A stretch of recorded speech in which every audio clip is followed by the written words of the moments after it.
Are you ready for some family day fun? Well, you're in the right place. The Windsor Express are back at the WFCU Center for some family day action between the St. John's Edge and the Express. Good afternoon, I'm Justin Prince. Alongside me in the booth today is Aaron Sanders. We're just about all set to go for what should be an exciting matchup of NBL basketball here from Windsor, Ontario. The 500 Windsor Express look to put themselves into a good run for the next 3 games here on the Monday, Wednesday, and Friday. While for the St. John's Edge, they come in 17-10 on the season and look to form a winning streak after finishing up their last game just a couple days ago. Aaron, what are your thoughts on today's matchup? Well, this is going to be an emphatic statement for both of these clubs. The Windsor Express, they have the upper hand. Like you said, they have won 3 in a row. They have back-to-back wins against Niagara with the same score to boot, 112-110. Now, keep in mind, they were the first team to beat St. John's on their home turf, but that has not converted here at the WFCU Center Court because the St. John's Edge has always got their number. For the St. John's Edge, on the other hand, they're looking real good right now. They got a couple of new players on board, and then, of course, their regulars. Of course, Carl English, as we see here, shooting and warming up. So they're really at a good position. Considering both of these teams, they're in a good position in terms of their rosters, considering the acquisition deadline is approaching. Yes, it is approaching. That is tonight at 11:59 p.m. Eastern Time.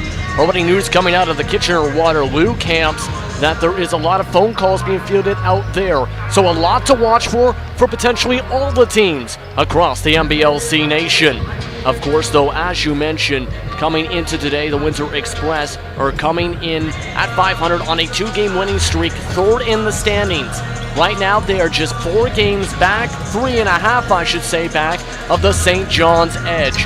What should we expect from this Express lineup here, especially with these next 3 games at home being a chance to swing your momentum the right way? We should expect them to become more knowledgeable around the perimeter because we've seen time and again players just really stepping up to the occasion and driving inside. And once again, something that I keep on alluding to game after game is for them to become physical inside. Yes, they have the good outside shooters, but if they could become two-way players, like going from top to bottom or those high-low passes, they could beat those aforementioned teams. Because remember, they got St. John's today, they got the London Lightning on Wednesday, which will of course be also an incredible game, and then they got KW coming in Friday. So they really need to push it on both ends of the court. I covered offensively, but defensively, they really got to stay on their man and not become flustered and get clustered on the wings because that has been hurting them lately. The last time these two teams matched up was on February the 7th, where the St. John's Edge came on top of a 111-100. In that game, Carl English went off for 28 points, as you said, 14 points for Charles Hinkle, another 17 for Grandy Glaze.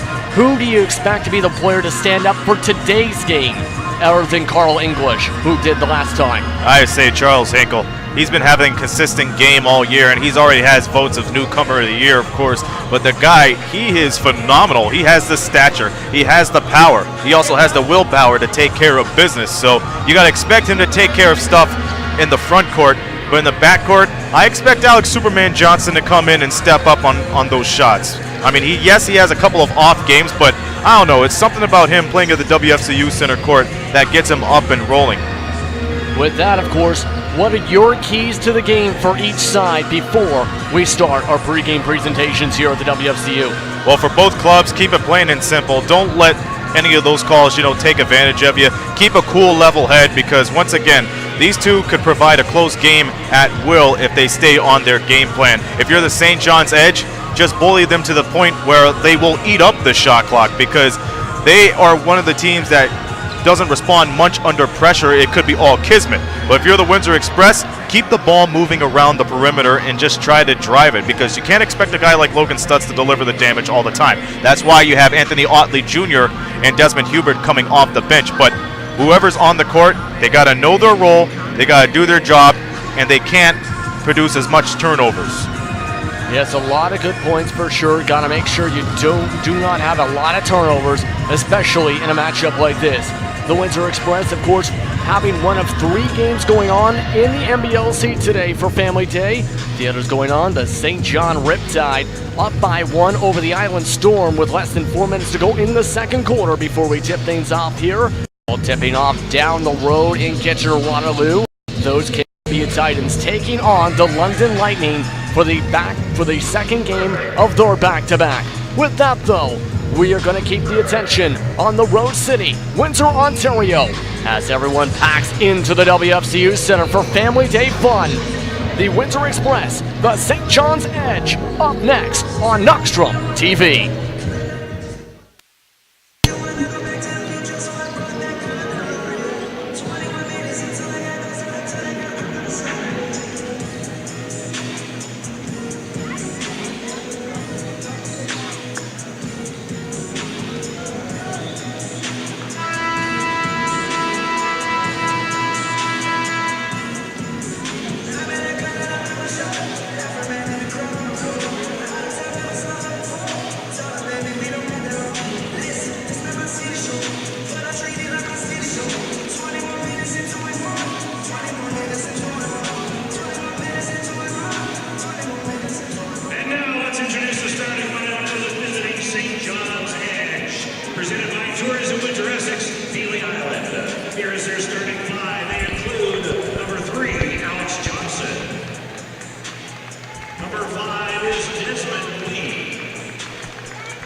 We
and a great performance of the national anthem here in Windsor, Ontario.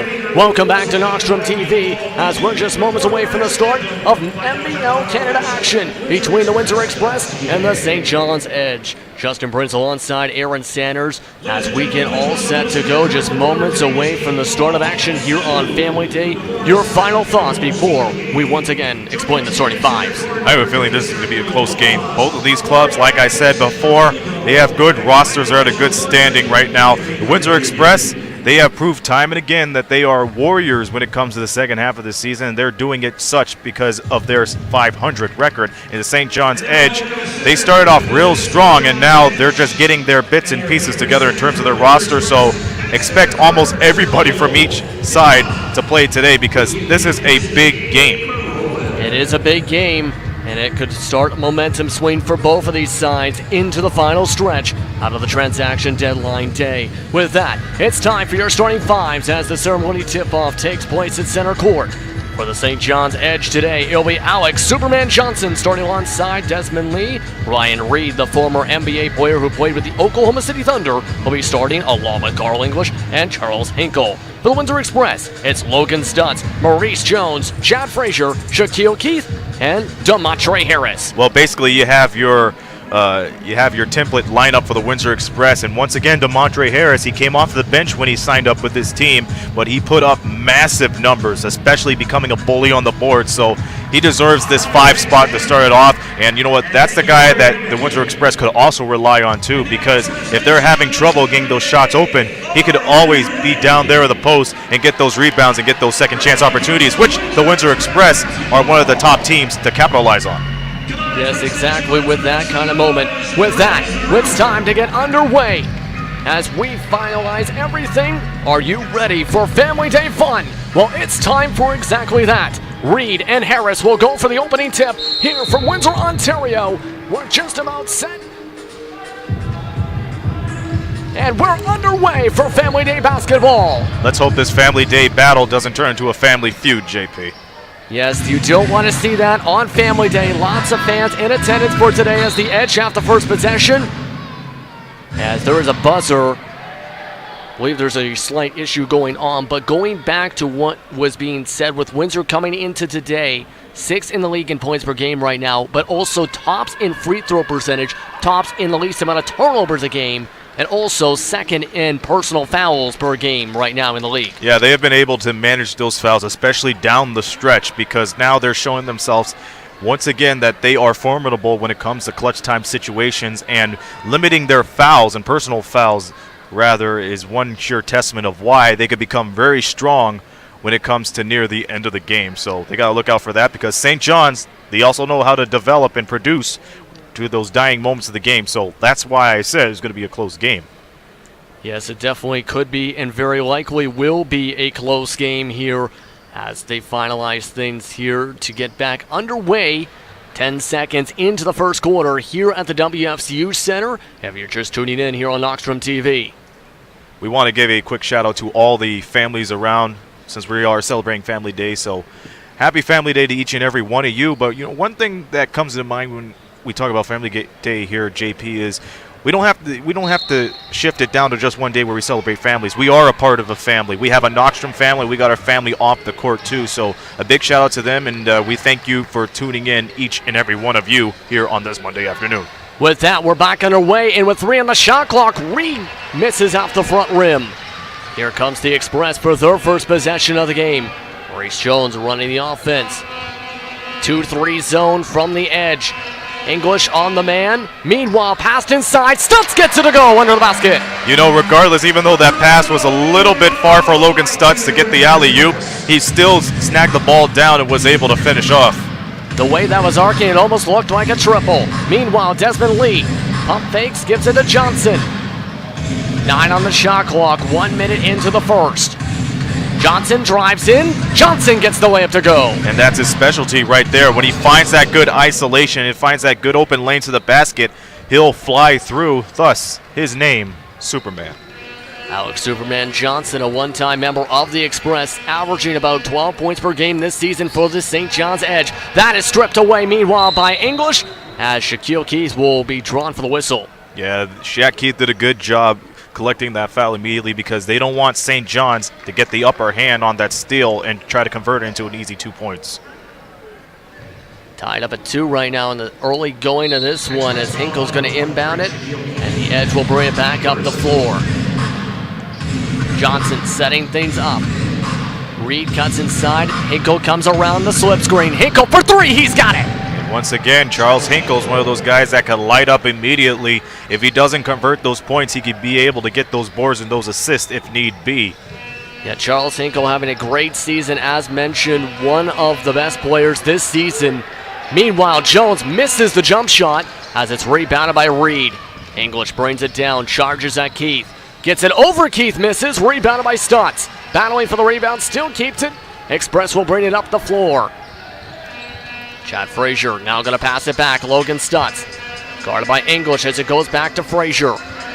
Pick set, Frazier, contested 3, just misses off the rim. And immediately St. John applying the defensive pressure, not allowing the Express to go inside, so good on them. Good on them indeed. Meanwhile, Hinkle over Stutz gets it to go. 5 consecutive points for Charles Hinkle for the 7-2 run. So we see here Charles Hinkle 5 in the Express 2. It's a 7-2 game. Once again, Charles Hinkle on that hot start, so they got to find a way to stop him immediately. Meanwhile, Keith gets the pass, weaves through 2 defenders, finds Harris down low, draws the whistle. He'll go to the line to shoot 2. You see, that's a good 1-2 punch right there. The Keith, the Harris connection. And you got to have those two clicking on all cylinders if you want to get this game up and running. Meanwhile, that's going to be charged on Charles Hinkle. That's his first personal of the game. This brings Harris to the line, a 79% shooter this season. One of the very likely newcomer of the year contenders for this season, averaging about 10.3 points per game on the year for him. And has been a big impact as well on the defensive side. 5.6 rebounds, getting a few forced turnovers a game, getting about a block of every 2 games essentially here this season. Able to make the free throw, goes 1 for 2 at the line, brings the lead down to 4. Hinkle will now get the offense set up once again. Back on the outside, Lee. Around to English. Has the mismatch. Finds Lee wide open for 3. He's got it. St. John's, once again, picking their good shots. They're getting the open floor. And once again, it goes to show how much passing could be a big effort. Harris. And look at that slam dunk. Almost rips the basket down with that authority. Now let's be careful with the rims now, DeMontre. We've seen them working on it earlier before warm-up, so if that goes down, we're going to be in for another delay. Yeah, Charles Hinkle having the absolutely strong slam dunk. Reed responds with the absolutely fundamentally beautiful layup. Able to get back to a 7-point lead. Frazier off the defense. Whistle called, and I believe it was during the pick set. I believe it's going to be a defensive foul. Once again, going back on the DeMontre Harris slam. Once again, it's those high-low opportunities that could get the Express up and running. It exactly can. Carlos English, meanwhile, call it for the foul as Harris pulls out for the mid-range, misses. Unable to get it, rebounded by Hinkle. 4 minutes into the first quarter as Johnson drives in. He gets it to go. Got it high enough to get it over the defenders for the layup. Maurice Jones, he's charging down the floor and draws the whistle to shoot 2. Maurice Jones just flying down that floor. He's going to go to the line for the first time for him tonight. Maurice Jones coming into today shooting 84% from the stripe. As mentioned, the Express are number 1 in the league in free throw percentage at 79.8%. Well, amazing how that all works out because they limit their fouls defensively, and in return they go to the free throw line because they usually intimidate their opponents like that. So for them to go to the line, it's a make or break factor for most of these teams, but the Windsor Express have been able to capitalize at the charity stripe every time they're there. And right now, so far, they've made 2 of 3. Meanwhile, 2 of 3 of 4, I should say. Lee, meanwhile, can't get the rebound on the miss as the Express will bring it back down the floor. You can see how big of an impact Reed have been providing for the Edge, considering his short time here. Yeah, Reed having a big impact indeed right now. You see him on the defense in the center, telling the help defense to lay off. Going to be passed, intercepted by Hinkle. Hinkle drives inside, cuts over two defenders, misses, gets his own miss. He'll get the putback. It was all because he took the advantage of the mismatch with Maurice Jones. Maurice couldn't do anything about that except try to put his hands up, but to Hinkle's credit, he capitalized. Charles Hinkle, 7 points right now, perfect from the field so far in this matchup. As Keith gets the pick from Harris, pick and roll. Pass is not even close to being there, as that is going to be out of bounds. So we can see the Express being unselfish with the ball early on, but unfortunately the Edge has been getting their numbers down low, and that's one of the Express's major games when it comes to these games. But you know what? The Windsor Express, they got to find out some more open shots, especially play around the perimeter. Yeah, they definitely have to play around the perimeter at this point. Meanwhile, substitution coming in with this being a 16-7 game. Tyler Hawes coming in for the first time today. Hinkle steps through the defense, finds Hawes in the corner for three, rolls out. Rebounded by Harris. Forcing the Edge to go on the outside that time, as now the Express in the basket right on back. Keith sizes up, crosses over, finds the behind the back pass, but on the line was Harris.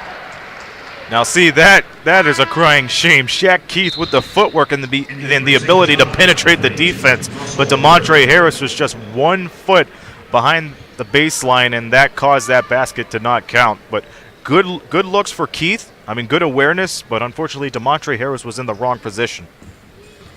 Yeah, that is exactly the key right there. You got to make sure you're in the right position, make sure your feet are inbounds for that kind of a pass down the back door. Meanwhile, Reed gets it. Johnson for three off the front rim. Rebounded by Stutz. He'll hand it off to Maurice Jones as Keith brings it down. Charges at Hawes. Tries to get over. Rejected inside. And that was rejected by Reed. Going to be pushed forward. Hawes stops. Pulls up for the mid-range. Over Stutz misses. Rebounded by Chad Frazier. Quick offensive tempo in those past two possessions. Meanwhile, Frazier going to get the pick from Harris. Drives inside, double teamed, draws the whistle. He'll go to the line once again to shoot two. Once again, he is not the guy you want double teaming or left open for the shot, because Chad Frazier has been improving his game and improving his shot range as well, as we get a media timeout here, JP. With that, we're going to take a timeout ourselves. You're watching NBLC basketball on Knoxstrom TV. The score halfway through the first, 16-7.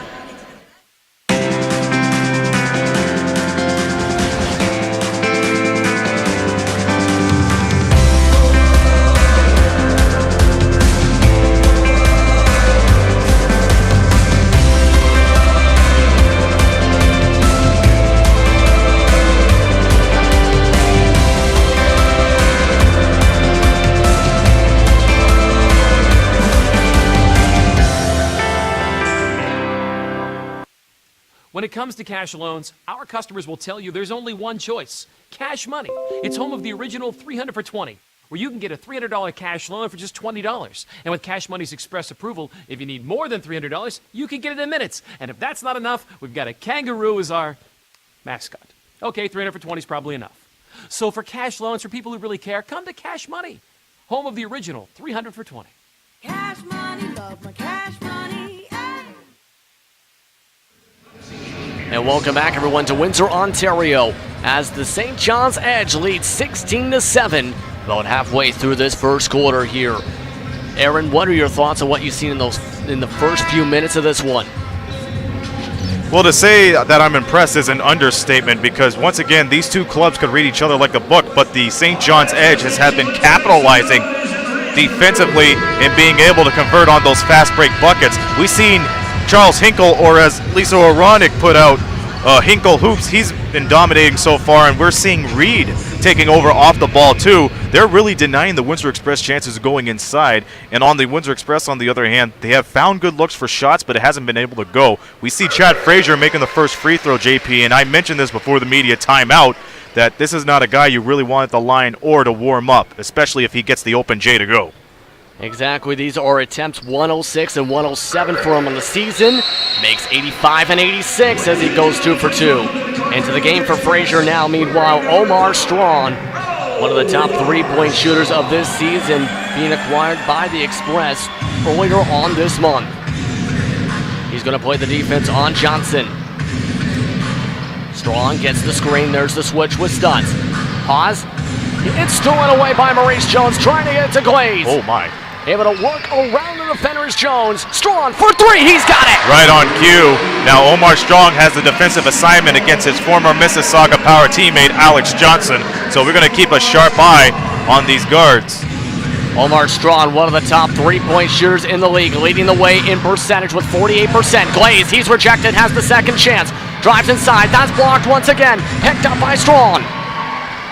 Unable to get it inside was Glaze that time as Strong. 2 picks, pulls up for three. No good, rebounded by Lee. Once again, the Windsor Express did not cover that. There were 3 edge players right down low ready for the DB. Distributed offense from the Express. Johnson, meanwhile, unable to get his offense to go on that bucket, as that's no good. Whistle off the ball. As we're going to see who the call is on, as this will bring in 2 substitutions. Former Windsor Express player Wally Ellenson will also come in along with Jaron Skeet. Well, apparently they said Goran Williams is in the game, so I'm questioning on that. But nonetheless, those are two great edge players that could actually dominate. Thank you for the correction, because Goran Williams is in the game right now at back guarding on Logan Stutz. Omar Strong has the mismatch back outside. Stutz, guarded by Williams, drives inside, works his way over the defenders, draws the end one. And that's all you got to do. That's where Logan Stutz takes care of business. And Logan Stutz now up to 4 points on the day. Also coming in on those last substitutions, by the way, Russell Bird. So 3 different new players coming in for the edge here in the later going of the first quarter. Basket's good. 3-point plays complete. Williams will lead up the offense. 4:35 to go here in the first quarter. Finds Bird, pushes it forward to Ellenson. Down low, Glaze. In the post, off the front rim, rebounded by Harris. Gonna push it forward as Jones slowly brings it up. Stops. Gets the screen from Harris. Finding Omar Strong. Stutz tries to set the screen. Still guarded by Bird. Sizes up. Over Bird. Mid-range. Gets it to go. He did not just do that. Omar Strong. Talk about dribbling, finding an opening. Just like that. Getting it over to the defender. Russell Bird gets it over 3 defenders inside. Russell Bird getting his vengeance. And now, just like that, it's an 18-17 game. Just like that, Omar Strong gives Windsor the lead. And he catches fire coming right out of the bench. He gets that high J to go, and then going from beyond the arc to take care of business. And we're going to have a stoppage of play. I think Jeff Dunlap called a timeout, if I'm not mistaken, because I did hear a buzzer go off after the basket went. And as they figure things out, substitutions will come in. Eric Parker coming in for Windsor. The timeout is officially given to the St. John's Edge because Windsor has clawed their way back. This was a 9-point lead at the media timeout. In a span of about 2.5 minutes, it's now a 20-18 lead for the Windsor Express.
Welcome back to Windsor, Ontario, as Omar Strong has given the Express one of their first leads of the game. 3:37 to go here in the first quarter.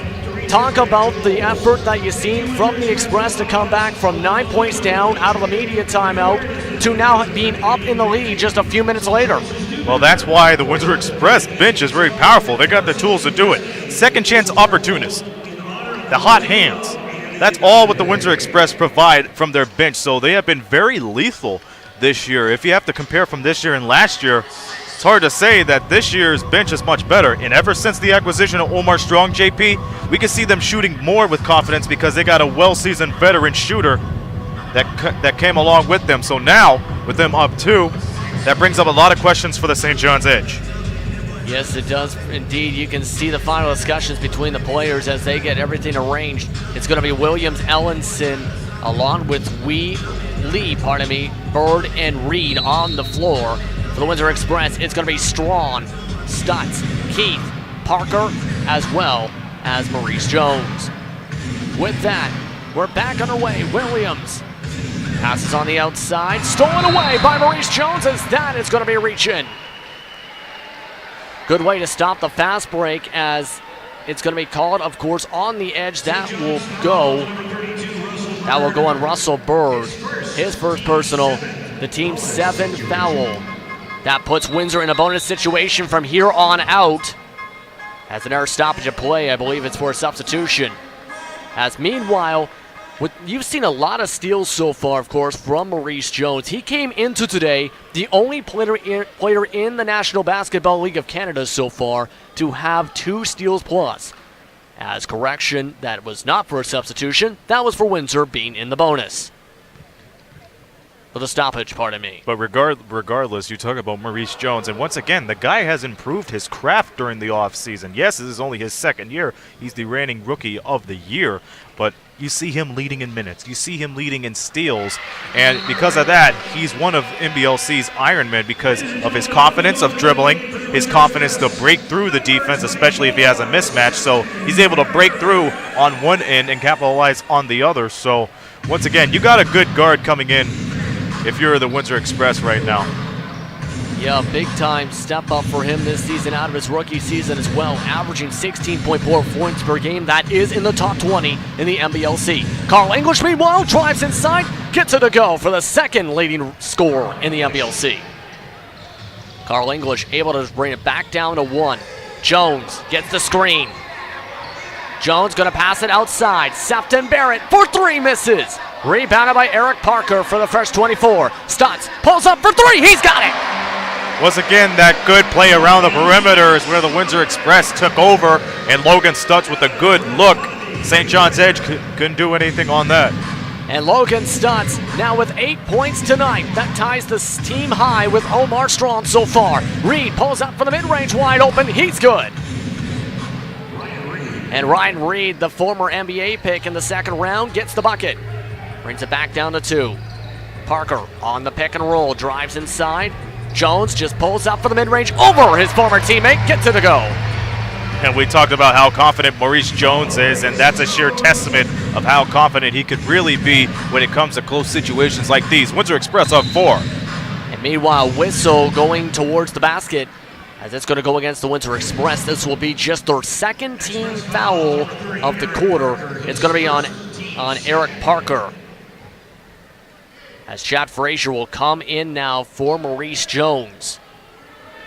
Let's talk about the last time we seen Eric Parker here at JP. This past Saturday night, he exploded over the River Lions for that 112-110 win. So for him to come off the bench and deliver the damage, is once again, you got to expect him to get more minutes after that performance. Big 3.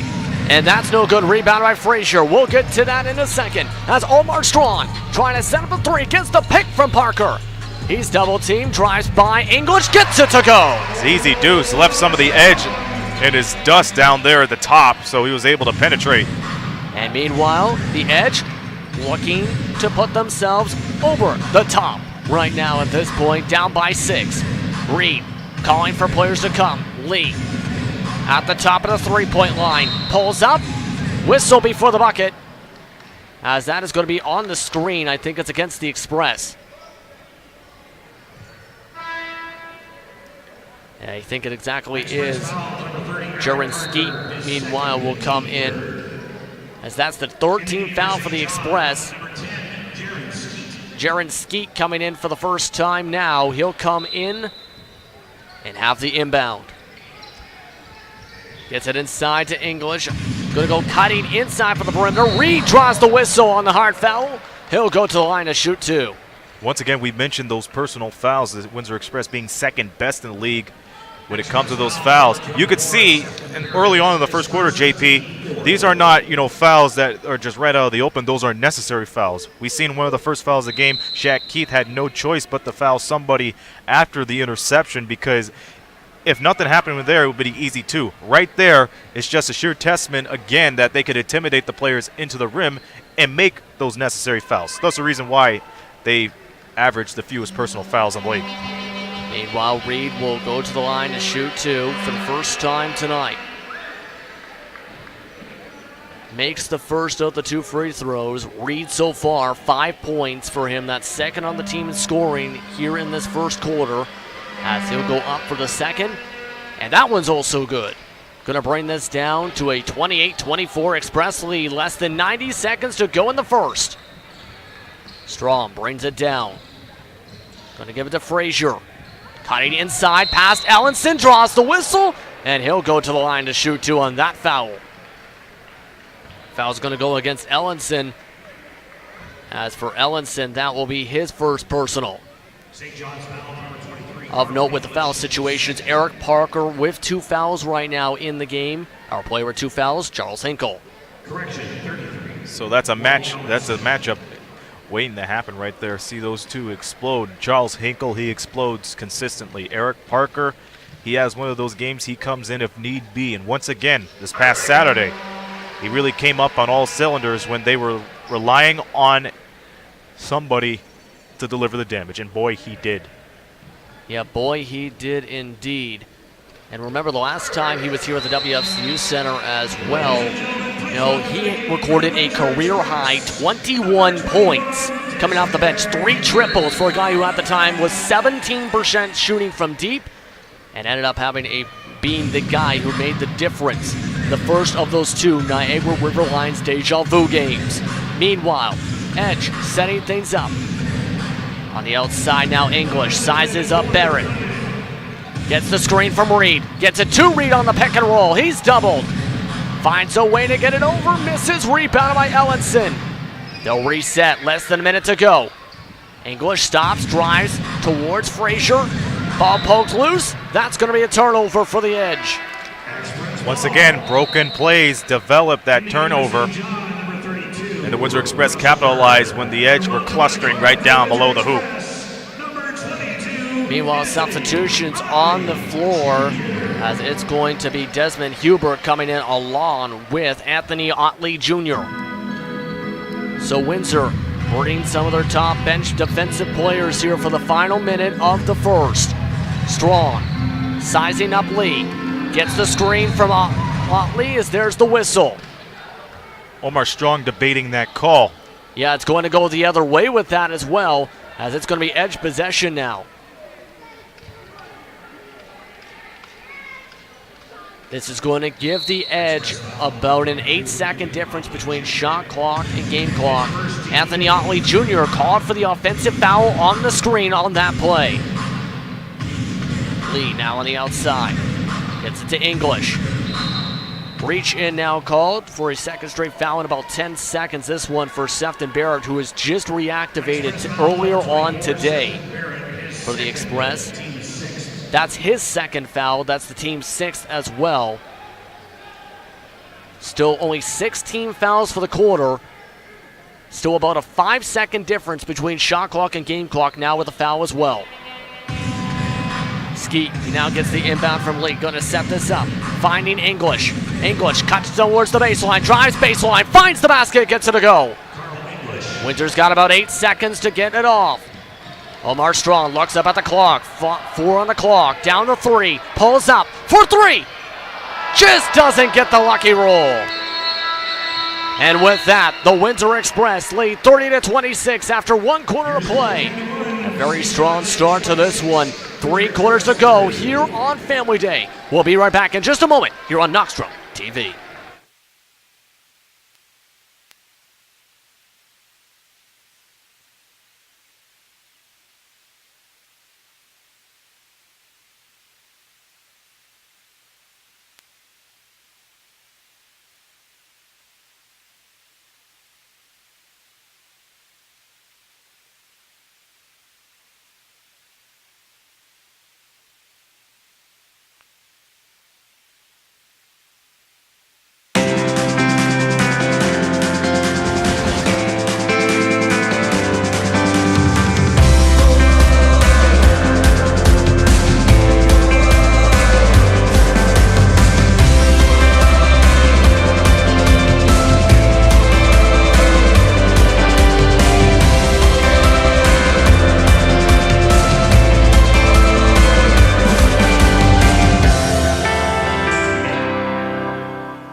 When it comes to cash loans, our customers will tell you there's only one choice: Cash Money. It's home of the original 300 for 20, where you can get a $300 cash loan for just $20. And with Cash Money's express approval, if you need more than $300, you can get it in minutes. And if that's not enough, we've got a kangaroo as our mascot. Okay, 300 for 20 is probably enough. So for cash loans for people who really care, come to Cash Money, home of the original 300 for 20. Cash money, love my cash money. Welcome back, everyone, to this WFCU Center as the Windsor Express lead by 4 after 1 quarter of play. Helping get this offense going for sure was Omar Strawn. 10 points off the bench, 4 of 5 shooting. Almost made it 13 points right before the buzzer, Aaron. It is incredible because Omar Strong, once again, ever since he came onto the Windsor Express, he provides just one skill: the confident shooting, and he's been doing it such, especially from beyond the arc. But you look at the other stats here, they're pretty much streamlined and they're pretty much close. As far as the turnovers games, you know, the Edge got a narrow edge on that by 1. But looking at it, the rebounding has been the difference of why the Windsor Express are taking the edge. 11-7, a +4, but they have been capitalizing on the DBs as we're back to this one. Omar Strawn, he's going to miss the 3 as it's rebounded inside by Barrett. One of the main differences, too, for the Express was their ability to draw whistles, having 9 of 11 free throw shooting. As Frazier going to set it up, finding Barrett. Down low, inside, reach in on Hubert as it's going to go against the Express for the foul. One thing to mention, too, JP, the Express have 10 bench points, and that's all came from Omar Strong. So, once again, the bench lighting up for the Express. They just have to capitalize on the defensive end, too. And it's going to be on the edge as Barrett, meanwhile, has to go down the edge of the baseline, turns it over. Lee's going to push it down for the break. Has to slow it down. They'll find Skeet. Around to English. English cuts to the right of Otley Jr., draws the whistle on Omar Strawn as Carl English will go to the line to shoot 2. I don't think we talked about Carl English yet in this telecast, JP, but once again, well-seasoned veteran.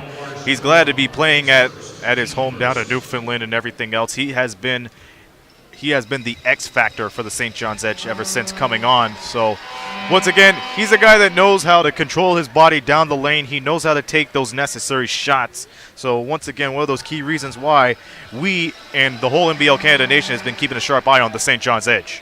He makes the free throws there, brings it down to a 2-point game. English, of course, coming in second in points per game as well as in tops and overall 3-pointers made per game in terms of the rate. Omar Strawn in that list for top 10, unable to keep the handle. Otley finding Barrett for 3, no good. Rebounded inside by Bird. As a whistle down the floor as it's going to be a defender an edge player knocked down onto the floor. It's going to go against the Express as that's going to bring DeMontre Harris back into the game. Once again, the Express got to pick up the confidence down low because if they're not getting those offensive boards, then that's going to be an issue because once again, St. John's could be the team that capitalize on those fast break points. So the Express, they got to stop that immediately. Meanwhile, Johnson is in. Out comes Skeet for the time being. As it looks like we do have a technical of sorts. I believe they might have ruled a clear path foul as Lee is going to go to the line. Makes the free throw, has one more attempt. This will tie up the game if he can drain it. And he does. Desmond Lee able to drain both free throws. We're tied up at 30 apiece. 1 minute into the second quarter here on Knoxstrom TV.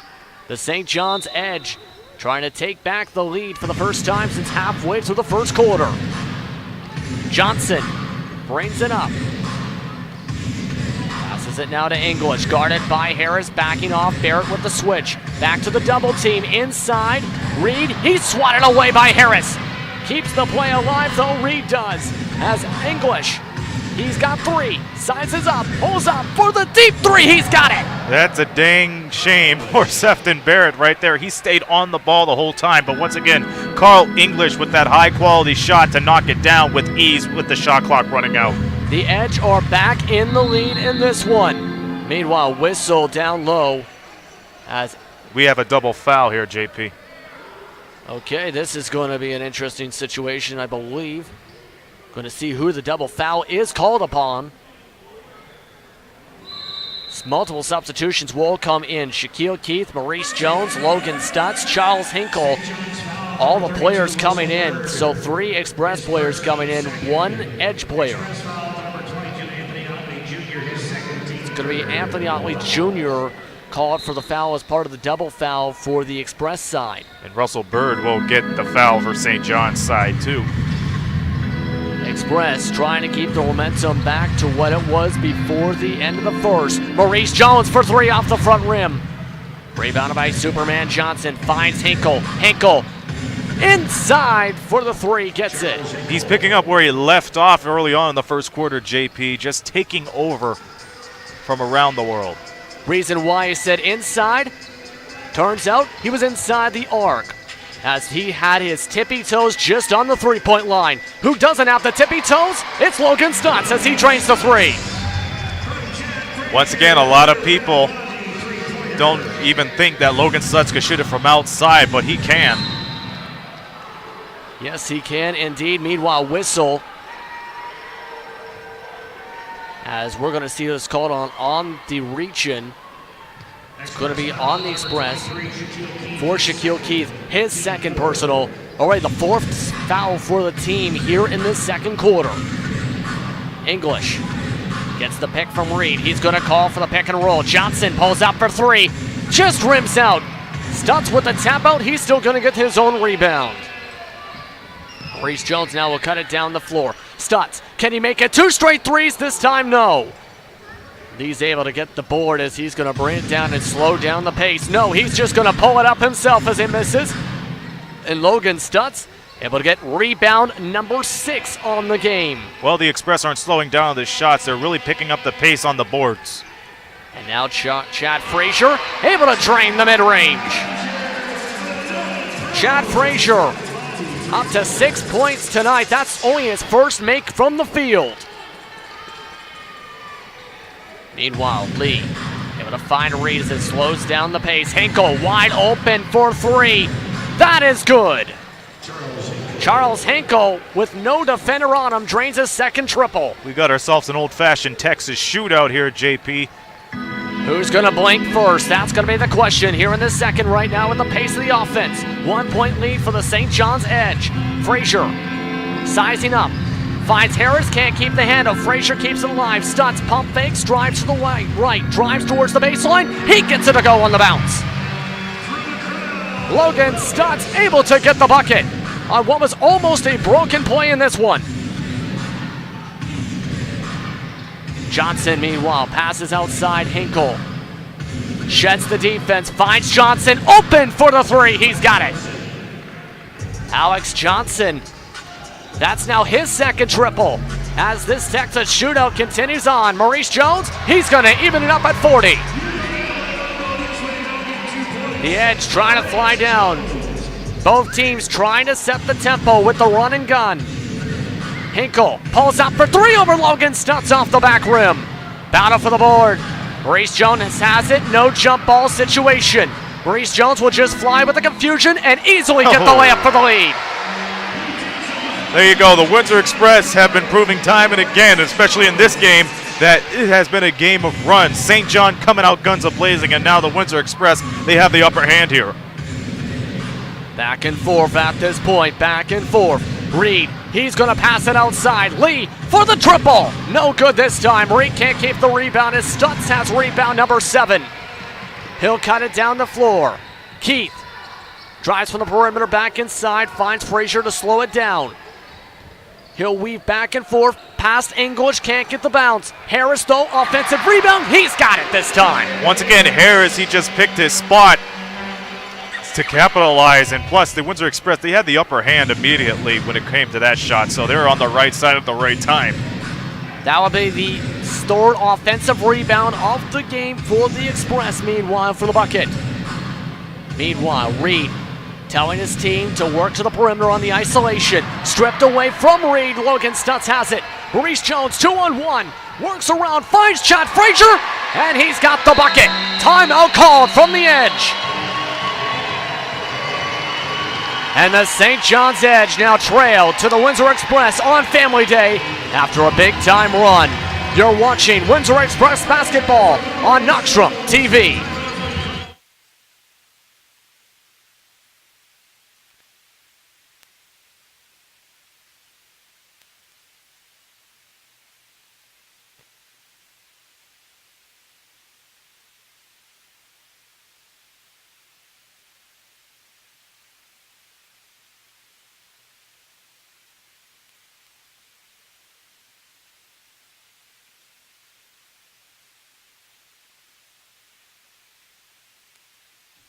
When it comes to cash loans, our customers will tell you there's only one choice: Cash Money. It's home of the original 300 for 20, where you can get a $300 cash loan for just $20. And with Cash Money's express approval, if you need more than $300, you can get it in minutes. And if that's not enough, we've got a kangaroo as our mascot.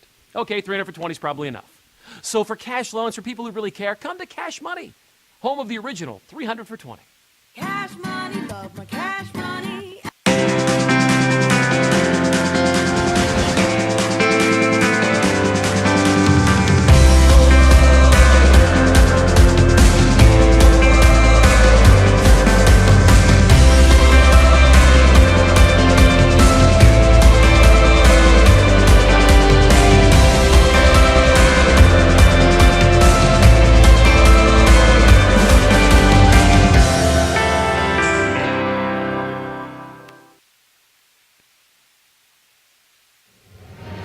And welcome back to Windsor, Ontario, as the Windsor Express, after a big-time run at the right time, now lead by 6. As guess what? I believe that Texas shootout, the Edge might have been the first to blink. In terms of that run, the Express able to pull themselves back to that 6-point lead, Aaron. Well, it all started off with the guards. I mean, Chad Frazier, he's just coming up to it, and then the Maurice Jones feeding him before the timeout. And now we're seeing DeMontre Harris coming into the fold. But once again, they're doing real well on the perimeter, but it's the ability to attack and try to dominate with those boards. Yeah, exactly. Oh, at this point, it helps when you force a lot of steals today. Logan Stotts coming down the floor, misses the layup, but Harris has the putback slam. And, you know, once again, second chance points is the Windsor Express's niche. DeMontre Harris, once again, a good game this afternoon. That is the 4th steal forced by the Express today, as they lead by 8 halfway through the second quarter. Maurice Jones has another steal as he's going to get the easy 2. And you can see right there the Edge were slacking. They were not going to try to catch Maurice Jones after that steal, so not a good start for them coming out of that timeout. All the families in attendance cheering their heads off across the WFCU Center. English finds Lee on the outside, calls for the play. Slowing down, Johnson charges by Jones. He's going to draw the reach in, as that's going to be Frazier, I believe it's going to be on. Bill Jones liking the effort from the Windsor Express, especially from that timeout. They had the upper hand before, but now you can see Maurice Jones becoming more active defensively, especially with those mismatches.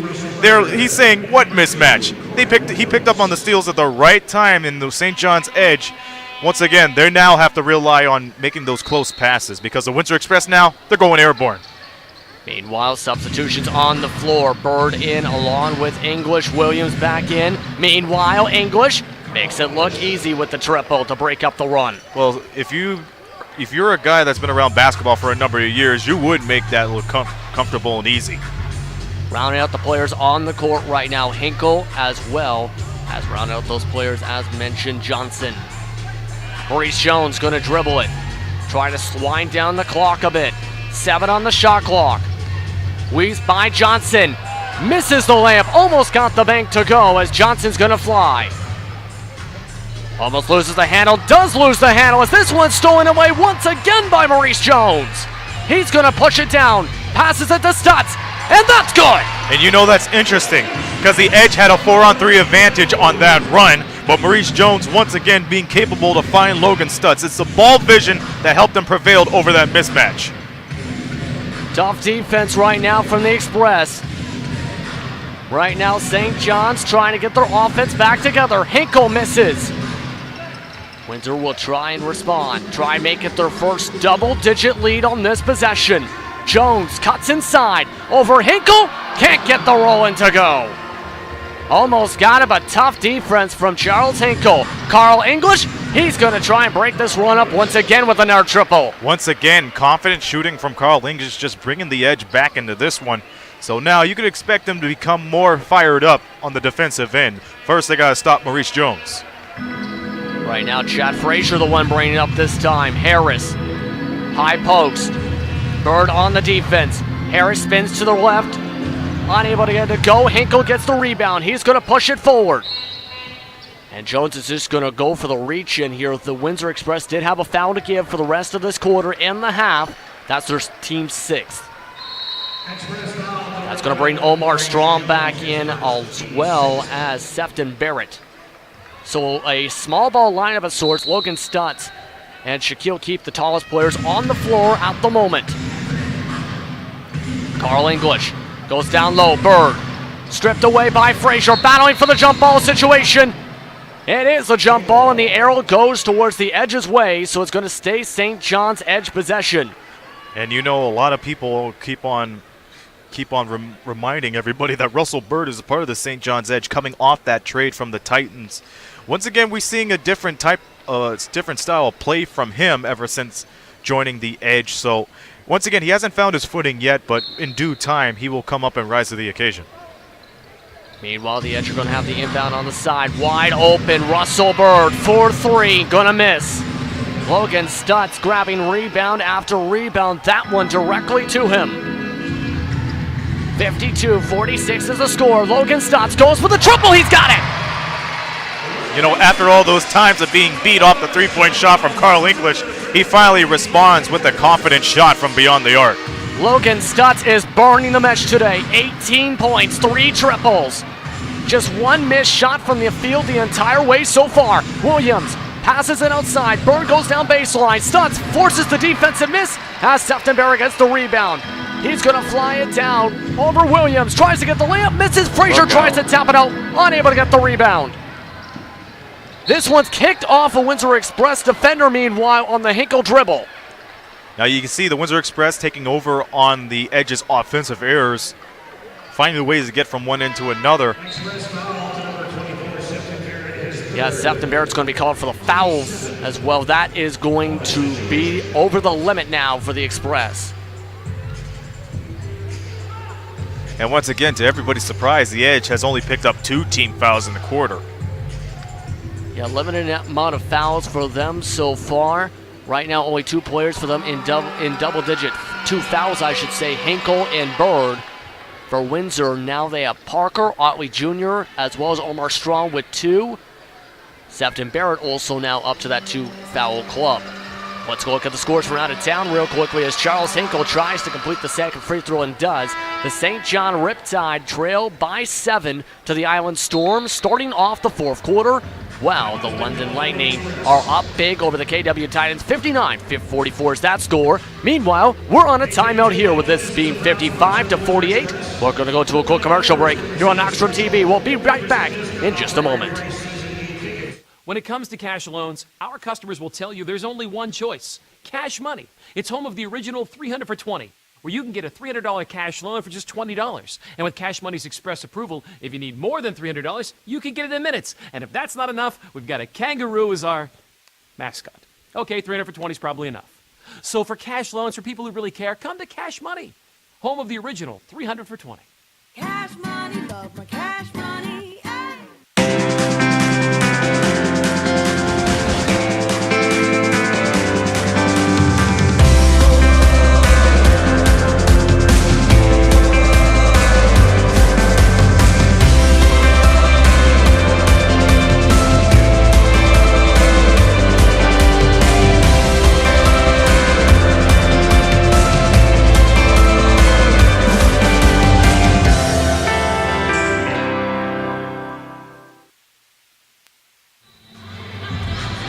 Welcome back, everyone, to Windsor, Ontario, as the Windsor Express lead by 7 with 2:30 to go here in the first half.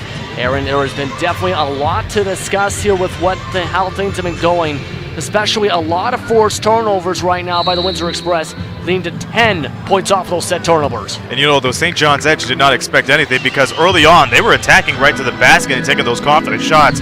But as we see on the other end, it hasn't been working to their advantage because the Windsor Express, coming off a plethora of those timeouts, Bill Jones must have said something to them that really sparked a fire because once again, hold on a second. Yep. I was just going to say that fire might just have gone burned out for a split second because Omar Strawn had the offensive foul as you're finishing your point. So yeah, it's quite interesting how that broadcasting jinx, just comes around, sneaks up on your JP. But yeah, that offensive foul, it could be crucial because now, once again, the St. John's Edge, they are in the bonus situation. And of course, because this is an offensive foul, they will not go to the line. But now, you look, they have a confident lineup. You still have Carl English, you still got Wally Ellison. He might be the X factor that could spring the edge and try to cut this lead down too. So once again, Wally Ellison, a good acquisition for the edge. He could really pick up on those rebounds as we seen last year. The Kangaroo Kid, he could really deliver justice in a snap of the fingers like that. Kangaroo Kid has had 18 appearances for 18 minutes a game, averaging about 6 points. Last season, made a name for himself in this league with the Windsor Express. That's going to be a charge. So from one offensive foul to another, JP, the St. John's Edge still trying to find their footings to attack the Windsor Express defense because it's anything but a secret of how the Windsor Express are prevailing, but it's the St. John's Edge still trying to decode it. They haven't been able to go inside to the basket as frequent because of those steals. So now they got to find a way to convert on the defensive end and deliver some more damage. At the start of the game, a lot of it came down to free throws. Now the Edge have even up those free throw totals. Just one free throw less made than the Express. Now they got to step it up on defense. Keith, guarded by English, cuts down the left side towards the baseline, gets it to go on the double pump. And we see this from Shaq Keith. If he can't get a shot to go from mid-range or beyond the arc, he could actually take care of business inside. It's quite rare that we see that in the last few games, JP, but he got that shot to go regardless. Meanwhile, Reed's going to have a chance to put up his shot right there, unable to get it to go for the mid-range. As Stutz grabs another board. Whistle as it was being brought off the floor. With 1:32 to go here in this first half, it's going to be a foul, I believe, on the Edge. And it will be. It's going to be on Williams, his second personal. Just the 14th foul for the St. John's Edge here in this second quarter. Strawn, meanwhile, will set it up. Going to have 2 picks set up. Harris gives the screen now to Keith. Keith drives inside. Stripped away by Reed. Going to go off of Reed out of bounds as Charles Hinkle's going to come in along with the local hometown player, former Eastern Michigan star, Antoine Chandler. And a lot of people have rarely seen Antoine Chandler during the season, JP, but let me put it as this. When he gets his game going on, he's basically Maurice Jones 2.0. He could really work off as his twin brother, if you will, because their skills are pretty much equal. And he's going to have a chance to run the offense right off the inbound. Passes it off to Keith. Almost lost the handle down the sideline. Williams on the defense. And there's going to be a whistle as the shot clock is off. It's a shot clock violation. No one noticed the shot clock was at 0. And with that, it's going to be Edge possession. Still a 9-point Windsor Express lead here on Family Day. And so far, all the families have been getting their money's worth for the WFCU Center. It's been incredible. Meanwhile, Williams trying to set this up, keep up that incredible offensive possessions that we've seen from both sides. Lee's going to draw the whistle, as I believe that's going to bring him to the line to shoot too. And in fact is, as Desmond Lee has had a quiet day so far, just 2 shots from the field.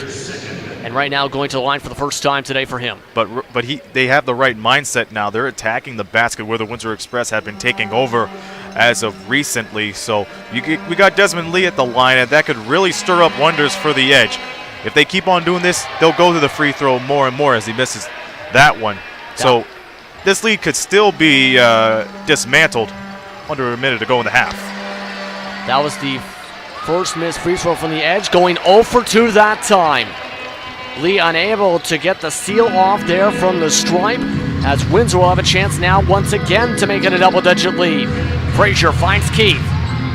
Cuts inside, over Hinkle, gets it to go! And you know that pass was for Harris, but he was already going to the basket, so luckily Keith was there at the right place at the right time. And now it's 59-48, less than 30 seconds to go. Stripped away by Chandler. Chandler brings it down the floor, draws the whistle. He'll go to the line to shoot two. And you know what? It's those opportunities that Chandler wanted all along. And once again, I mentioned that his skill sets are equivalent to Maurice Jones, and let me tell you why. That play right there, he picked off the steal, and he goes to the basket with ease. Now, the guy's good off the perimeter, so if he gets that dribble drive, he could get those easy points to go. Of course, Chandler going to the line here as multiple substitutions here for the final 21 and a half seconds. Mike Lucier will come into the game along with Otley Jr. Meanwhile, for Chandler, he's had 12 total minutes in his rookie season in the NBLC.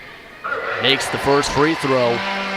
And that was his first career made free throw, having one previous attempt in his previous 9 appearances. He's going to go 1 for 2 at the stripe this time as it brings it to 60-48. Shot clock is now off as Skeet will bring it up the floor. Trying to find an opening on Otley Jr. Gets it back. Finds Hinkle. Hinkle will just take his shot. Misses.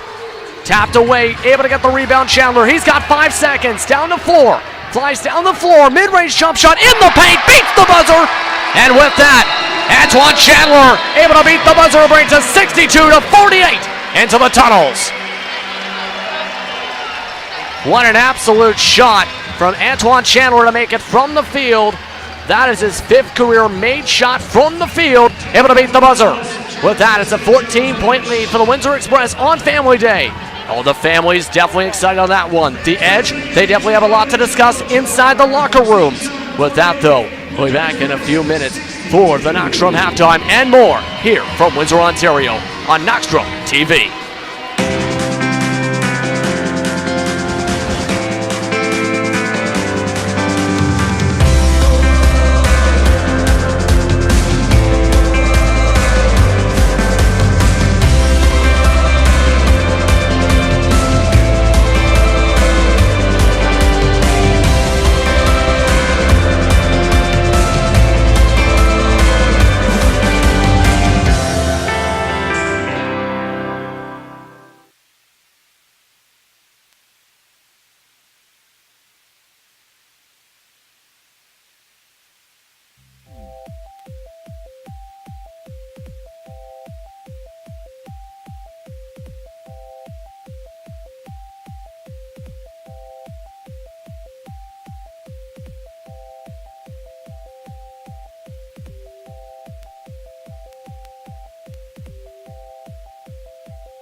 All right, welcome to the Knockstrom halftime. As you can see, the halftime score 62-48. The Windsor Express having an incredible second quarter after everything was close in the first quarter, JP. But I think you got to pin this explosion based off the defense. And, of course, it's the changing of the guards. Maurice Jones stealing it, and everybody else just doing their part to make sure they get those easy deuces on the other end. Yeah, exactly. That's the way it's been going because Windsor's defense has been able to force a lot of turnovers and a lot of missed shots. Still, the Edge are shooting 48%. That offensive point for the second part of your main point, that's the main reason I think Windsor's on top. They're shooting 60% from the field. If you're the St. John's Edge right now, you're definitely wanting to tighten that up because any team that allows 60% plus for a half is going to have a very bad time, Aaron, especially for today. How about Antoine Chandler picking up those quick points down before the first half gun went off? Yeah, the local player, of course, able to get it up in the paint just to beat the buzzer. Able to get the steal, having to bring it up the floor, having 5 seconds to set up the shot, and then able to drain it with 2 defenders around him, mind you, as well, to beat the buzzer off the bank shot, just with maybe it going into the mesh with about 0.6 seconds to go. So great shot for him, and great for him overall, that's for sure. What are some of the positives you could accentuate from Jeff Dunlap's squad after the first half? Well, some of the positives right now has been their ability to claw back when need be on their offensive side. As I said, they're shooting about 48% from the field right now. That is one of their main positives. As well, they've been able to adapt to what's going on with the situation. You've seen it with the run and gun scenario from both sides where they were able to answer back whatever Windsor could for a few minutes during that stretch. But for right now, they got to be able to tighten up those positives and turn them into huger or larger positives, I should say, because right now, those positives are going away for a couple minutes at a time, and that's when the Express have been able to pull away down the railroad tracks. And the Edge, they got to find a way to capitalize on those bench points because once upon a time, Omar Strong came off the bench and scored the first 10 bench points for the Windsor Express, and the Edge haven't found an answer for that. So thinking about that, what do you have to do around there? Yeah, well, you have Omar Strawn, of course, who you have to worry about. Then you have Logan Stutz on the starting lineup side, who stepped it up to 18 points afterwards. So you have 2 players you have to worry about. You have a player that can, both of these players, able to make shots on the outside, able to find ways to get the baskets to work inside at times, especially Logan Stutz. I think right now you gotta expect to see some more doubles potentially. Try and switch up the way the defensive coverage is from more for the zones to try and make sure those 3-point opportunities are not there as many times as there have been so far in this one.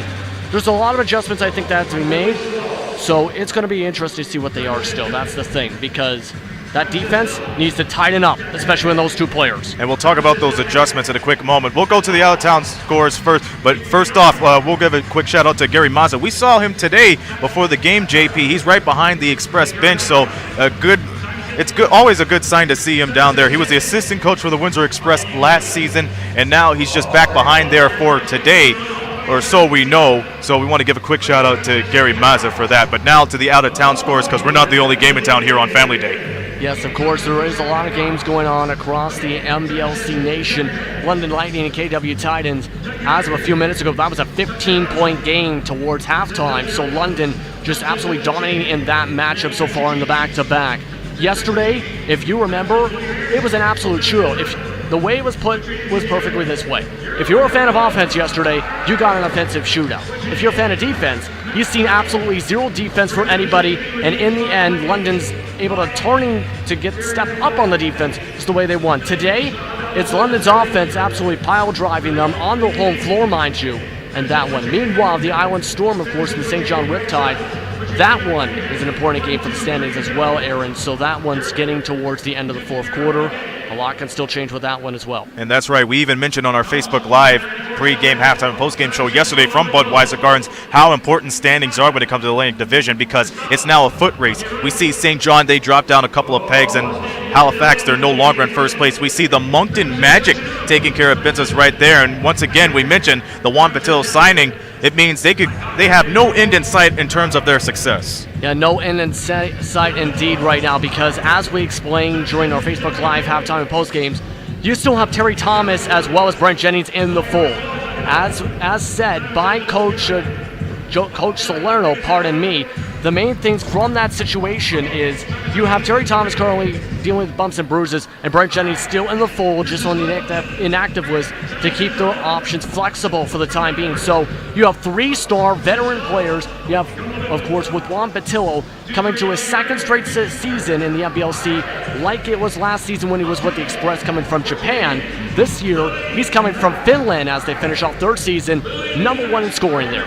One of the top rebounders, one of the top players in steals. So you have a great guy coming in defensively for them, so it's going to become absolutely challenging. You have to know for a fact, though, that this has probably a counter to London, and right now getting the best option possible. For that, Juan Patillo. Well, there it is, Juan Patillo, no question about it. All right, let's talk about the second half right here. Both of these clubs are known for developing a strong second half, especially when it comes right down to the wire. Let's talk about both of these teams in just one key right there. When it comes to the bottom line, how can one of these teams one-up each other when it comes down to the stretch, if it comes down to that? If it comes down to the stretch, I think Windsor has the players, I should say, to have the ability to make the shot on the outside in a clutch situation. We've seen it multiple times throughout the season. They have the players to do that. Even the unlikely ones at times, with Eric Parker in the last home game here in Windsor. For the St. John's Edge, I think it has to come down to lockdown defense. Having to close up their defense and having an offensive stop from Reed and or Carl English. So it's going to come down to those players, that's for sure. Those are the my point each for coming down the stretch. And it's proven time and time again within these two teams, no lead is safe. It's 62-48 for the Express at the half. And for the third quarter, we're going to have Audley Stevenson join us as we progress with the rest of the game. But for now, we stand aside for these messages right here on Knoxstrom TV. When it comes to cash loans, our customers will tell you there's only one choice. Cash Money. It's home of the original 300 for 20, where you can get a $300 cash loan for just $20. And with Cash Money's express approval, if you need more than $300, you can get it in minutes. And if that's not enough, we got a kangaroo as our... Okay, 300 for 20 is probably enough. So for cash loans, if you really care, come to Cash Money. Home of the original 300 for 20.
And welcome back, everyone, to Windsor, Ontario, as the Windsor Express leads 62-48 after one half of play here in National Basketball League of Canada action here on Family Day. I'm Justin Prince, and now joining me alongside is the Deputy Commissioner of the National Basketball League of Canada, Audley Stevenson.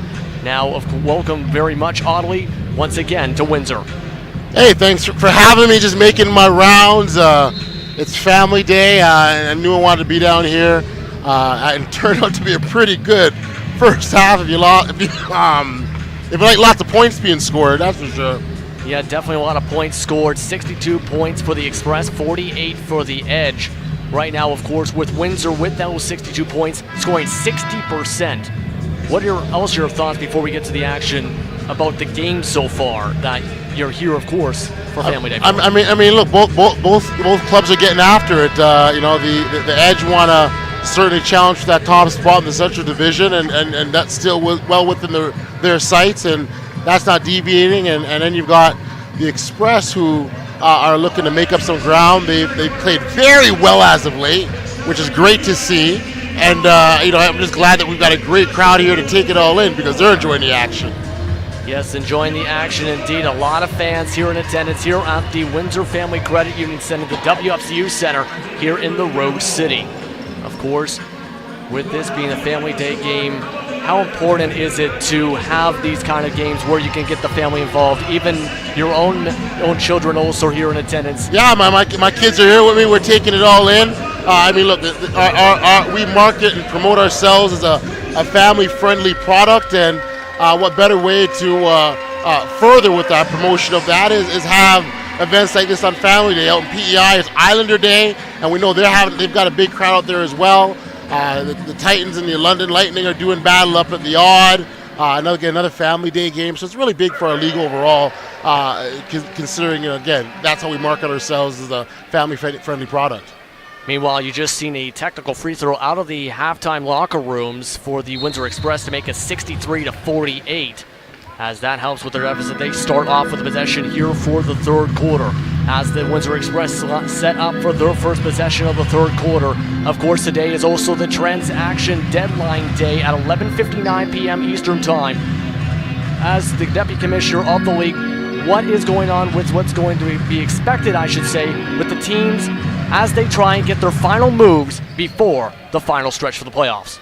Well, it's a big day. I mean, you think you said it. You want to gear up for the playoffs and find that missing piece, that missing link that the teams all crave.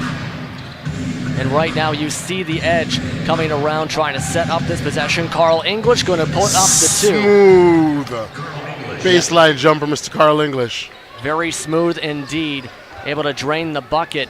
Of course, coming into this week, according to the NBLC Weekly Report, one of the teams that have a fair amount of moves, the St. John's Edge with 3. The most right now is the St. John Riptide. Right now, with your discussions with the teams, what do you see them trying to do in terms of the adjustments they're making so far? Man, these teams don't tell me nothing. Oh, really? Okay. They keep close to their chest, man. It's it's like big moves that they're trying to make. Oh, beautiful. I mean, you talk about a pickup, Mr. Reed for the St. John's Edge. He's been a great pickup, and the way he's been able to help them down low with his NBA experience. Yes, definitely good to have these kind of players coming into the league. Now, I do have to ask you about this to make sure of this. Of course, one of the moves coming in for Cape Breton, Moody ended up being bought out for his contract to sign with the NBA D League with the Legends. What is the situation with that, of course, with Cape Breton having 0 transactions remaining from this point, just to make sure this? Well, first off, congratulations to Duke Monday. He actually is the first player in league history that has gone from our league to the G League, which really is one step away from the NBA. And if you take a step back, Duke was a participant in a draft combine. So to go through that process, to participate in our league, and now be where he is, it's fantastic. Congratulations for him. Tough pass, turnover by the Express. But what then now happens is his contract got bought out, and the Cape Breton Highlanders actually get a move back. So they have the ability to bring in one more player. Is there a specific deadline for that move, or is it 11:59, baby, like everyone else? So they basically have, okay, that's going to make things very interesting for the Highlanders, that's for sure, with this transaction deadline. Sure on that jumper, Mr. Reed. Now, of course, you mentioned a lot going straight from the NBLC to the D-League. One of the few players that have done that in the past as well was Maurice Bolden, one-time player of the Windsor Express, for example, now member of the London Lightning. Is that one of the main goals you have to see as a deputy commissioner, to see the players going to the next step, say the D-League or potentially all the way to the NBA? Yeah, I mean, we see ourselves as an opportunity. I saw that. Ref was on top of that. He'll extend the forearm there. That is an offensive foul. But, we see our league as a way to provide an opportunity. And, great try by Mr. Lee. Calls that timeout, man. Yeah, calling the timeout. The lead is down to a single-digit lead, back to 9 with the quick run by the edge. So right now, a bit of rubber banding, so to speak, with the scoring so far, of course, with the transaction deadline. So I'm going to go back to your question because you did ask me a legitimate question. Yes, and the action on the floor has skirted it. But, our league, we position ourselves as an opportunity to provide a sort of platform to provide opportunities for players. So it very well could be with a particular player that the NBA or the G League is a path towards them, but maybe it's just something else. Maybe it's an opportunity to get out and play. We have players that maybe at the tail end of their careers and still looking for a chance to play. So it's not just solely about the G League. While we're extremely happy for Duke and we're in what this means for a young player towards his career, but not everyone's on that same path or same goal. And what we want to do more than anything else is provide us as a platform to try and help as many players as possible. Yes, I definitely agree with that. That idea of that is for sure. Another thing I wanted to just ask you here with this time out on the floor, one of the most recent agreements you had was with Netcast Sports. What is going on with that, and how does that help improve the exposure and basically the visibility of the NBLC?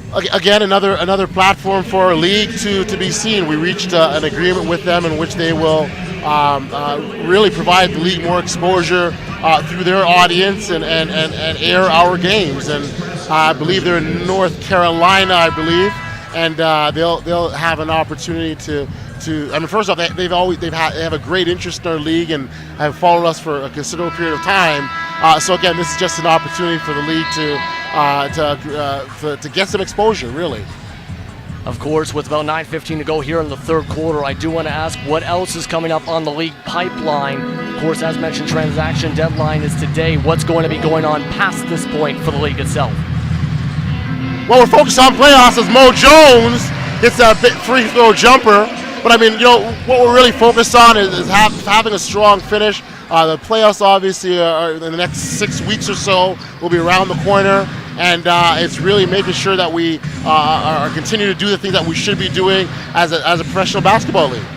Oh! And right now, that's rejected down low as that's tapped out of bounds. Because I got a foul there. When you come swinging in as Logan Stutz did, I'm not sure if he got the foul or not, but you're gonna have to look and you gotta take a closer look at that and see if there's some contact. It was on DeMontre Harris, in fact, for the foul. He's had a lot of blocks today. Yeah. But, of course, with 8:41 to go, won't keep you too much longer here in Windsor, Ontario. What are one of the main things you want to get across that I haven't asked about that you want the fans to really know across the NBLC nation? We're just really focused on delivering a strong, solid product. That's kind of, that has been my personal mission from the onset. And I think I'm really happy with what we've seen thus far, and I'm really happy. Shaquille O'Keefe. We talk about smooth baseline jumpers. Shaquille O'Keefe tickling the net mesh there. Mm-hmm. But you were saying, Mr. Deputy Commissioner. Yeah, again, we will continue to have a solid product, and that's been my personal. Nice try, my goodness. This game keeps getting in the way of my.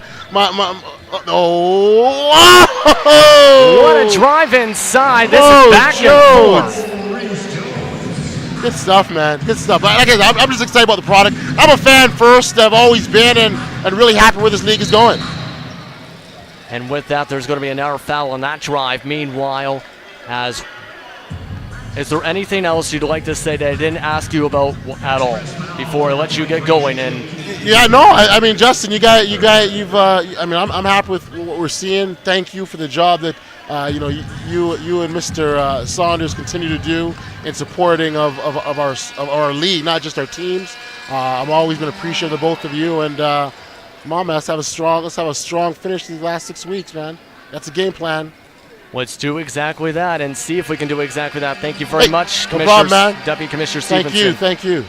Thank you very much for the time, and thank you very much for the nice interview to start off this third quarter. With that, Aaron Sanders is back. As we Who's that? Yes, that was a very interesting interview for sure. Shaquille Keith can't make the backup three for an interesting triple. And the Edge right now trailing 71-62 here in the third quarter. Charles Hinkle continues to keep on Hinkle hoops. Well, he's just starting where he left off in the first half, JP. Once again, he's one of those guys that doesn't cool down immediately. He still gets into the groove, whether if it's a long break or not. Meanwhile, Harris backing up, double team. That pass is going to go off the mark. Lee's going to bring it down the floor. Drives inside, draws the whistle, and that's going to go on Shaquille Keith as Lee got fouled as he drove into his back. Well, see, this is what we were talking about, the knocks from halftime, JP, what the Edge have to do. They're attacking now. They're looking at other players to get those shots out. So you're seeing unsung heroes taking over now. And we got another substitution. Omar Strong checks back in for the Express. But if the Edge keep on doing what they're doing now, then they could come back and try to make this a two-possession game. We're going to see if they can do exactly that to try and do that right now, trailing by 7.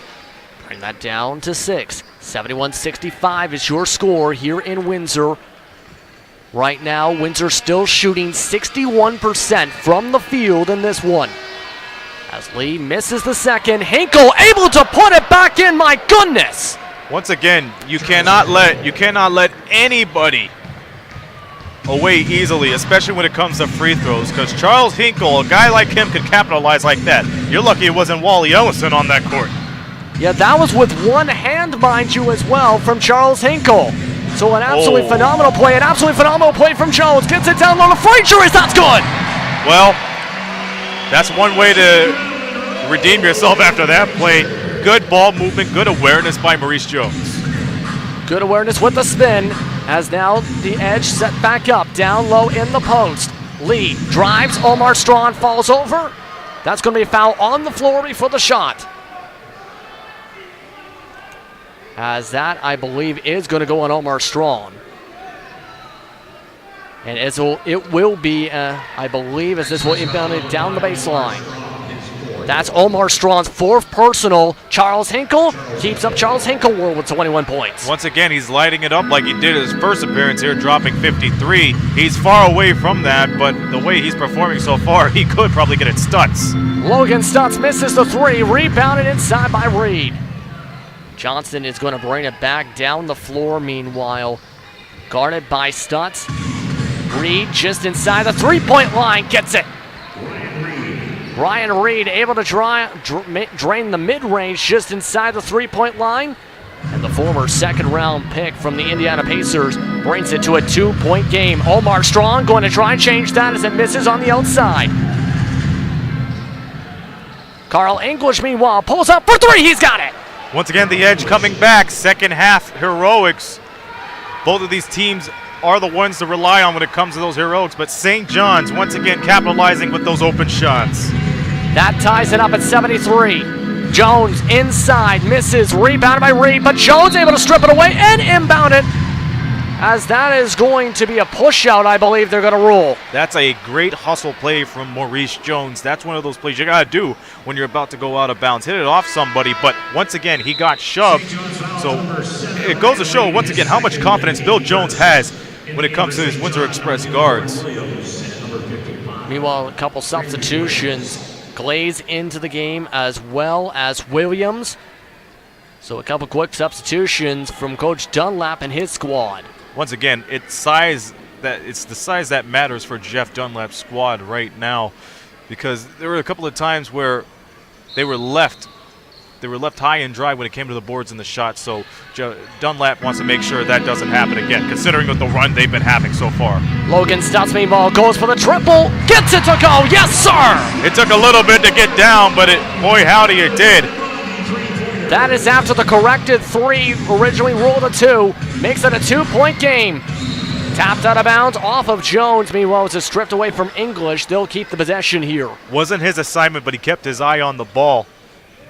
And once again, when you go down to that wing, JP, that's where most of the pressure just arises. So now, if that was a double team, Maurice Jones could have set up for an easy 2 points down the line. Meanwhile, Hinkle trying to go for the pumps. On the outside, Williams. Wide open, Glaze. Backdoor, wide open, able to drain it through it. You know, Grandy Glaze has been quiet throughout this game, but if he keeps on getting shots like that, he could really wake this team up. Oh, Jones. And what a play inside. Able to give the Express the lead on back. Williams will now call the play. Right now, the third leading scoring team in the NBLC, trying to get the lead on back. No good from English. Drawn whistle. As I believe that's going to be an offensive foul.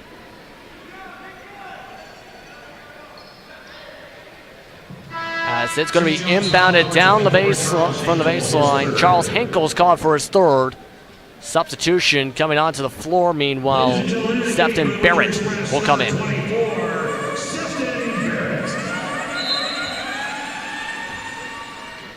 Able to come on in, still down by 2. You see the defensive setup. 1-2-3, shifting now to a 3-2 zone. Omar Strong cuts by Lee, draws the whistle. He'll go to the line to shoot 2. You know what? That's quite difficult when you're shifting your defensive zone, JP, because as the ball is moving, so is the defense. You're trying to create that pressure, but unfortunately, St. John's was a second too late when it came down to that switch, which was why Omar Strong was able to capitalize down there. So you see the left center pocket was where he wanted to take over, and he did because of that rough switch. Omar Strong going to the line to shoot 2. Having a very strong game, 13 points. And now he's 2 for 2 from the stripe. Once again, a majority of those bench points coming from him, and that's all started when he scored the first 10 points when he came off the bench in the first quarter. So now he's just piling it up. First free throw missed by him today, as this is still battling inside. Strong jumping on the ball, trying to get the jump ball. Possession arrow goes towards the Express. That is beautiful basketball right there. Great hustle. Great hustle leading to the Windsor fresh 24 on the missed free throw. Chance for a 3-point swing. And to correct you there on the bench points, Omar Strong is the bench points. All 14 bench points are coming from him. Meanwhile, a little confusion as we're going to get set back up. Chad Frazier will inbound it down the baseline. Logan Stutz down low, unable to get the roll in to go. Gets the tap out as Barrett gets the rebound. Able to drive by Glaze, draws the whistle. That's going to be an and 1. Once again, this is why you do not stop after the whistle goes, because if you are in motion for a shot, it could either be an easy 2 or just 2 free throws. And in that instance, Sefton Barrett just continued on because he knew the Express needed to expand this lead because St. John has been riding on hot. And now, right now, Windsor trying to keep up that red-hot stretch right now in this one. Barrett going to go and complete the 3-point play. Does exactly that.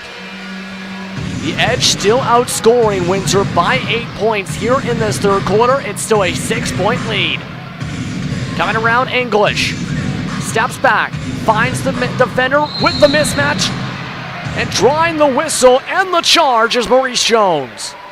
See, that is fantastic. It's one of the reasons why Maurice Jones is one of the elite guards in the NBLC.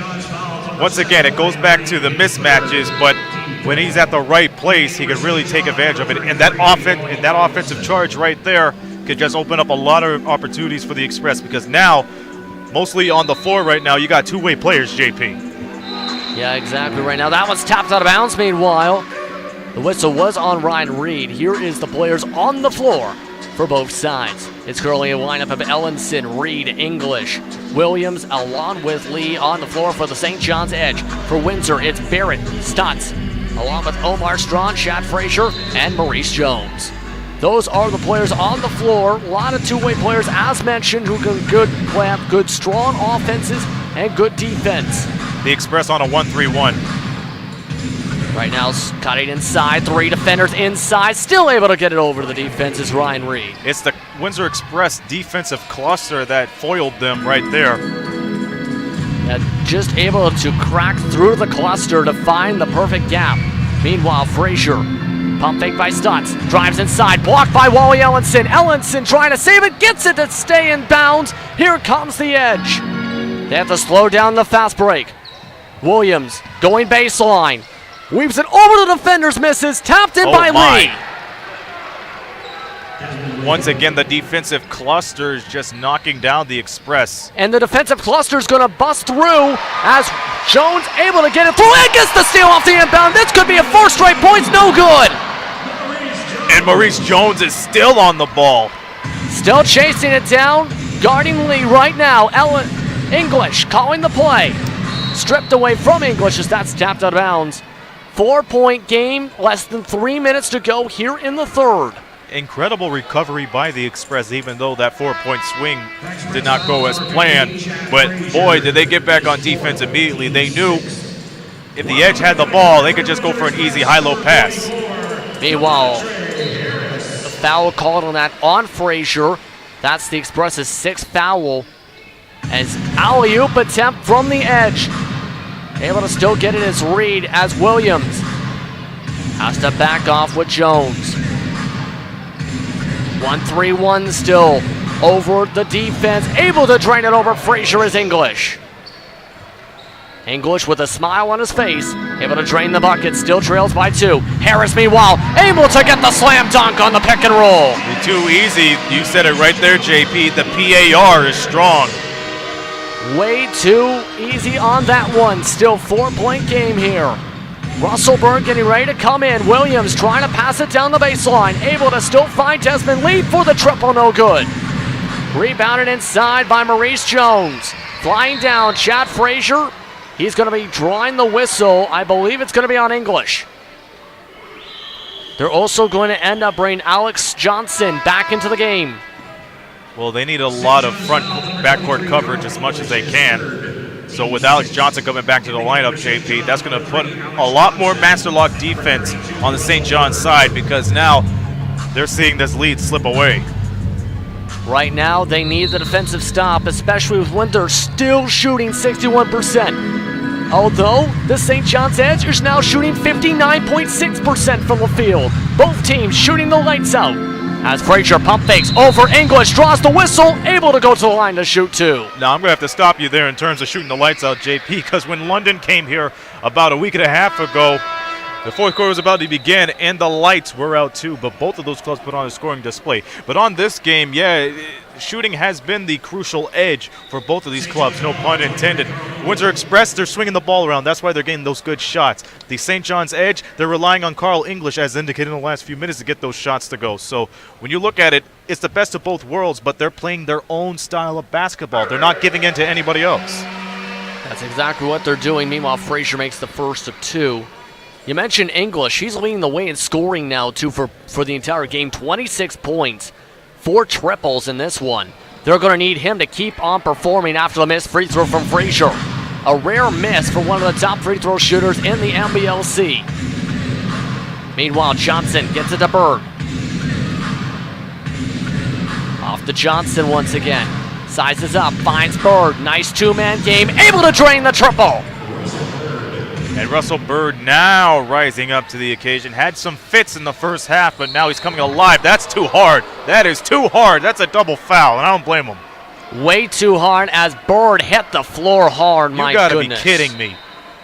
I'm sorry, JP, but it's too physical down there. I know DeMontre Harris is going to be on the receiving end of that. Well, both of them, rather.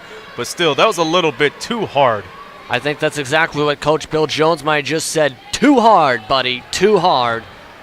As Russell Byrd's able to get right back on it. Up. The double foul is on Byrd. His third. And DeMontre Harris has his second. Chad Frazier will come on out. Bird was being manhandled down there. DeMontre Harris, he had too much of a body for Bird to take over. But once again, that was a foul that they did not need because the momentum was just slowly shifting on their side. It's still a 2-point game. Here we Meanwhile, go Omar again. Strawn tapping over. No call on that. Jones drives by Johnson. Stops. Down low to Anthony Otley Jr. Anthony Otley Jr. draws the whistle. And it's on the side as that's going to be 2 free throws coming up for Anthony Otley Jr. Look, everybody needs to pay attention to how this game is going right now because if we have any of this again, something could go really askew immediately as indicated in the Thursday night game between London and St. John's. That was a really gruesome second half. I hope something like that doesn't happen here today. Yeah, in that game, there was a fair amount of fouls in the 60-plus range, and you don't want to get the emotions into tempering flares on Family Day, mind you, while kids are riding inflatable horses, mind you, behind Anthony Otley Jr.'s free throws. Yeah, it's not good having a family feud in front of the kid. That's not going to lead to a good example, I'll tell you. As able to drain both free throws, that's a good example of making free throws. Substitution, Mike Lucier comes into the game now for Harris. Now we're seeing big ball lineup right here. The only small guys is Strong and Jones, and they have been efficient as of this afternoon. Yeah, Lucier at 6'7". Oh my! Able to get the block, but still gets the second chance. Wally Ellison, what did I tell you? He could be the X factor when it comes to those second chance points.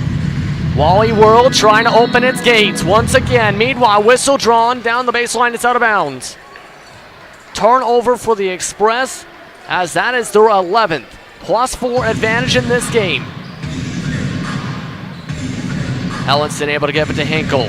Johnson will slow it down. Less than a minute to go. 13 on the shot clock. Drives inside over Lucier.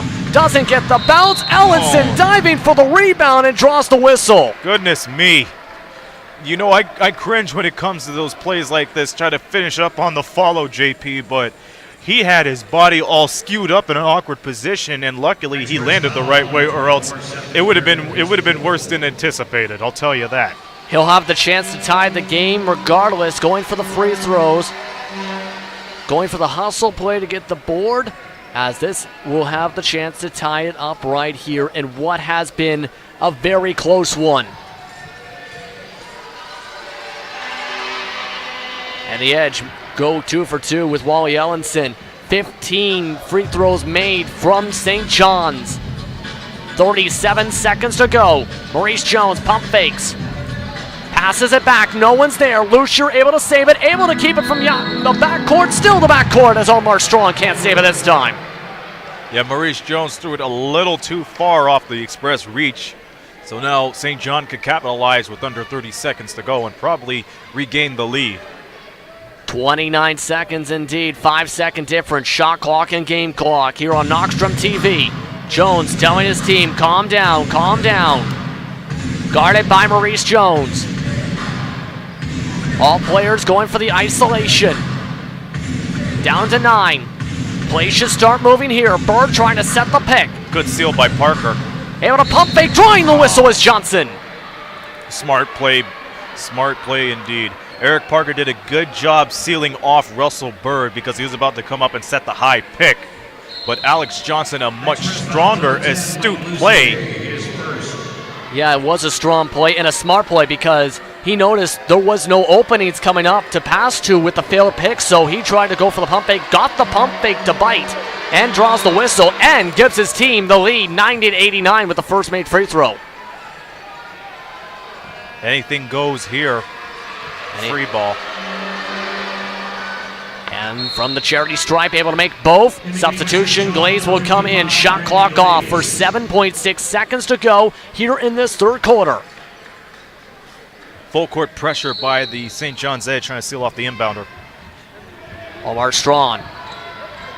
Double teams and the press backs off. Strawn pulls up from half court, misses. Unable to get the offensive rebound. And with that, the St. John's Edge have rallied themselves back into the lead here after 3 quarters of play. Thanks to a very strong quarter, outscoring the Express 43-27. They have the advantage heading into the final 12 minutes of regulation. You're watching Knockstrom TV from the Road City.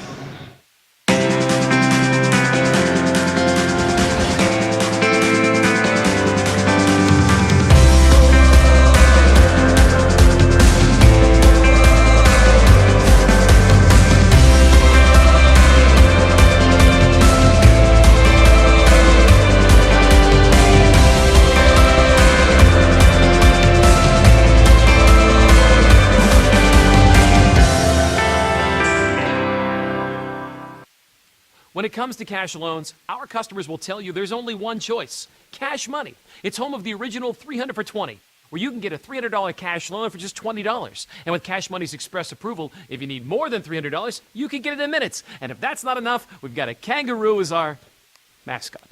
Okay, 300 for 20 is probably enough. So for cash loans for people who really care, come to Cash Money, home of the original 300 for 20. Cash money, love my cash money. Hey.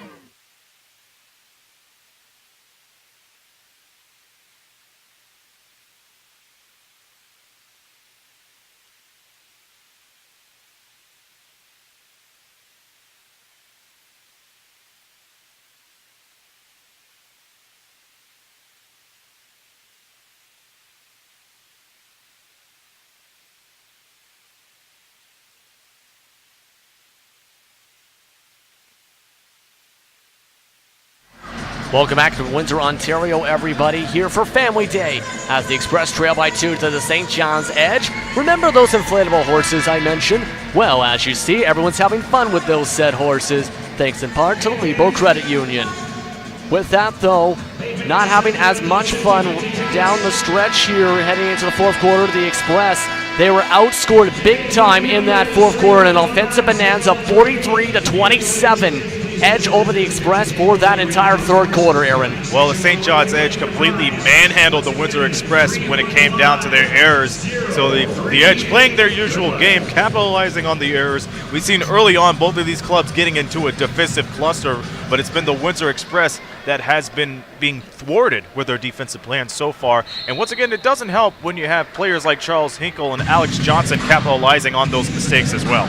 Charles Hinkle, 21 points in this one, 11 points for Alex Johnson. He made those 2 free throws to give the Edge the lead before the end of the third. Meanwhile, we're back and away as Wally Allenson drives inside, gives it to Glaze. On the outside now, Lee gets the screen from Glaze, sizes it up Frazier. 3 on the shot clock, down the baseline, trying to get a layup, misses. Rebounded by Logan Stutz. And one thing to mention too, JP, a big credit to Wally Allenson for playing good off the ball in the whole third quarter. Good indeed. He's on the floor with Lee, Glaze, Johnson, and Russell Bird. And Logan Stutz unable to get the layup to go inside as rebounded by Johnson. Meanwhile, Lee going to go down the baseline. Desmond Lee off the front rim. Can't get it to go this time. This time, Barrett able to disrupt the shot. Lee will have to back off. They still have 7 on the shot clock. Down to 5. Up and good. Russell Bird able to keep the play alive and get the triple. He's just making a name in himself here on the Edge.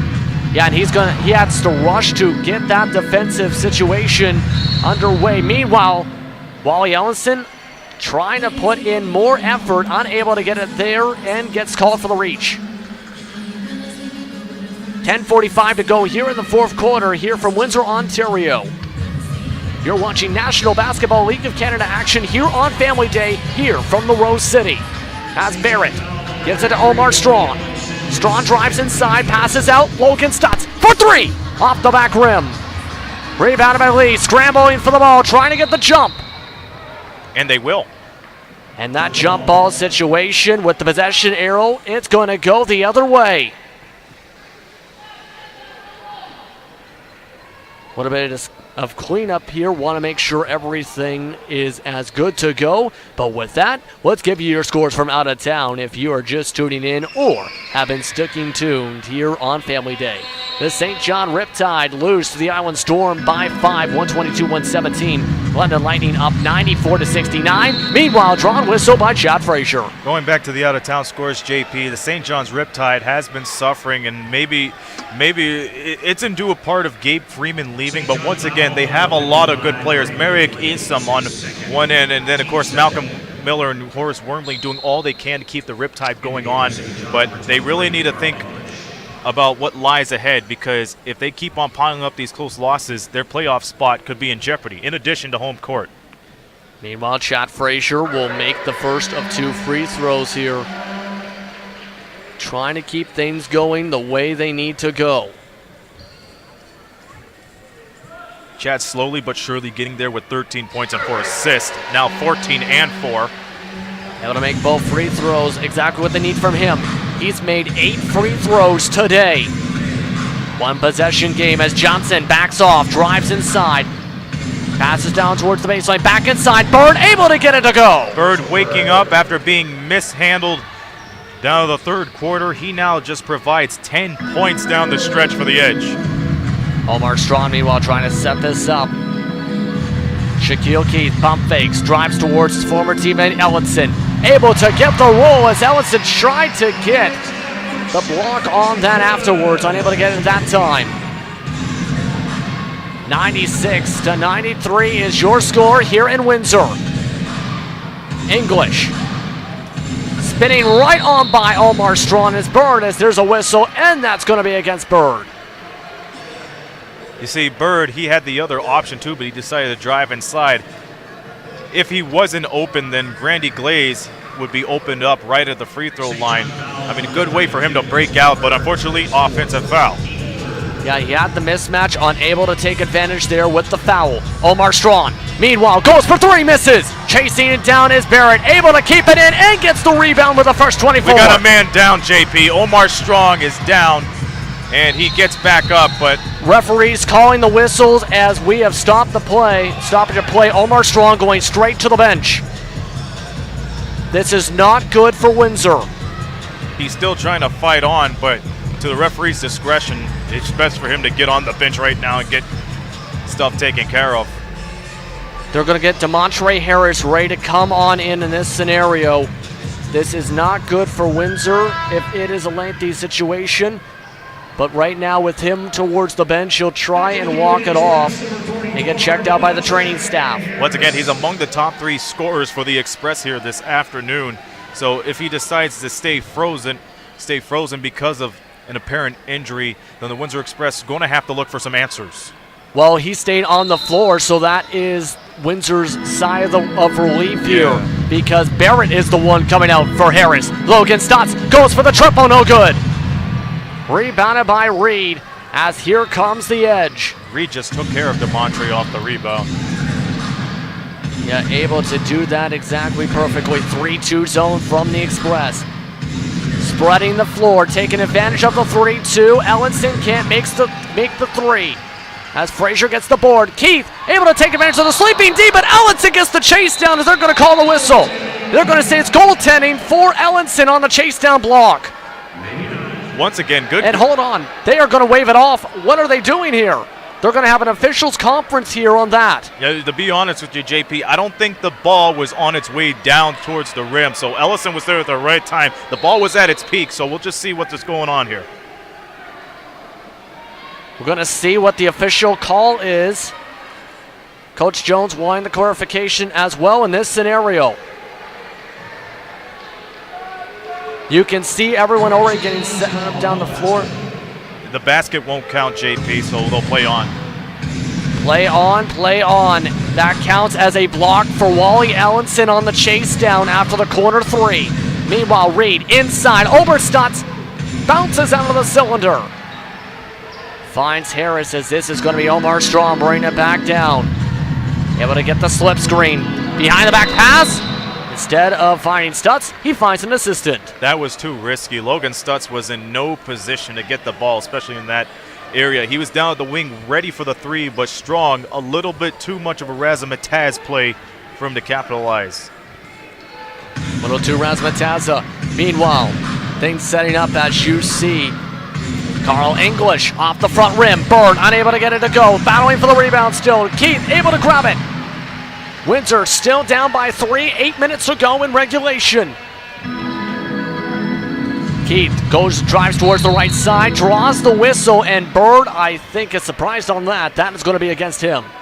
You see Johnson trying to go back to catch that pass, as that's going to lead to Desmond Lee and Charles Hinkle being able to come on in. And you know, regardless of the outcome here, JP, the only reason why the St. John's Edge have been battling and keeping this game real close is because of the effort of Russell Bird and Wally Ellison. Their effort to attack, to get those rebounds and try to swoop in for those easy second chance opportunities. Meanwhile, inbound, drawing the whistle. It's going to be on Reed this time. Reed, of course, beside himself after that foul. Yeah, right now that for Reed, it will be his 4th personal. Foul update, Russell Bird's got 4. Carl English has 4. Charles Hinkle still has 3. Meanwhile, for the Windsor Express, 4 for Omar Strong, 3 for Sefton Barrett and Chad Frazier. Meanwhile, Omar Strong able to get it to go, and I think he's going to be caught for the reach on Hinkle.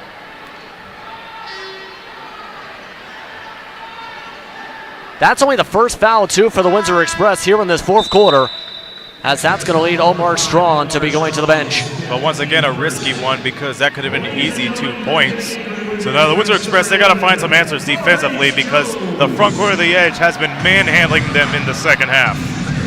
It's time to buckle up. Final 8 minutes of regulation here at the Rose City. Inside Reed, he's blocked on the high block, and Harris, it goes right off Reed to go out of bounds. Windsor Express possession. That's an interesting sequence right there, JP. It could have gone either way, but the Windsor Express, they did a good job double teaming down low. And that's why they have the ball up court again. Trying to set things up. Coming with the double on Keith. Drives the whistle on English. And that's going to go to the free throw line to shoot 2. That is English's 5th foul of the game if it's called on him. It is on Carlo English. And the whole team is in a conference right now with each other trying to figure things out. Wally Ellenson set to come in for English. And they'll back him off, actually, and as they're going to make sure one final few adjustments here. And another whistle here, JP, as we have this break into play. If Ellison does replace English, should he foul out, he should focus on keeping on to his game and not deter to the three-point line because he only had 1 shot from beyond there. He missed it, but he's been doing so well in the mid-range game. So if they want to find ways to capitalize, they have to tell Ellison that you need to stay on to your game. Don't try to be anybody else. Just try to keep us into this game and try to pick up a W here today. Yep, he does in fact come in for English. Meanwhile, hustle player, both free throws miss. Huge opportunity just flew out the window as now the Express still trail by 3. Johnson guarded by Jones as he's going to hand it off to Lee. 3-2 zone from the Express. On the outside for 3, Hinkle. Unable to get it over Frazier as that's tapped out of bounds off of Keith. As that's out of bounds with 22 seconds on the shot clock. Chance for second chance points.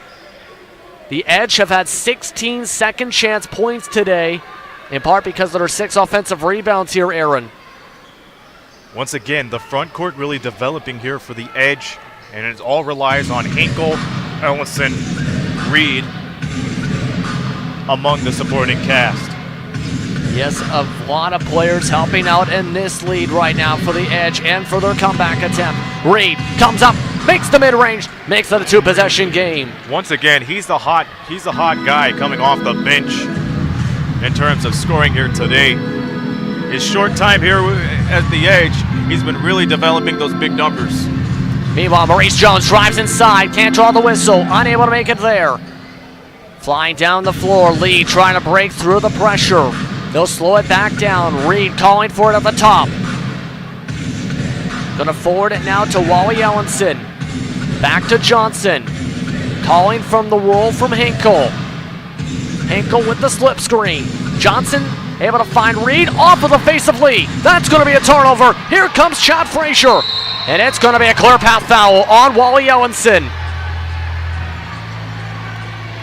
Once again, not the guy you want to foul, considering that they are now in the bonus. Exactly here, compared to just 1 foul, mind you, for the Express for the entire fourth. Halfway through this way, Chad Frazier going to go to the line, chance to make it back to the 1-possession game. Frazier today, 7 of 8 from the stripe for 14 points overall today.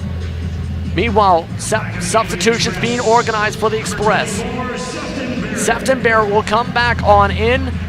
He'll be alongside Shaquille Keith, Logan Stutz, Maurice Jones, and of course Frazier.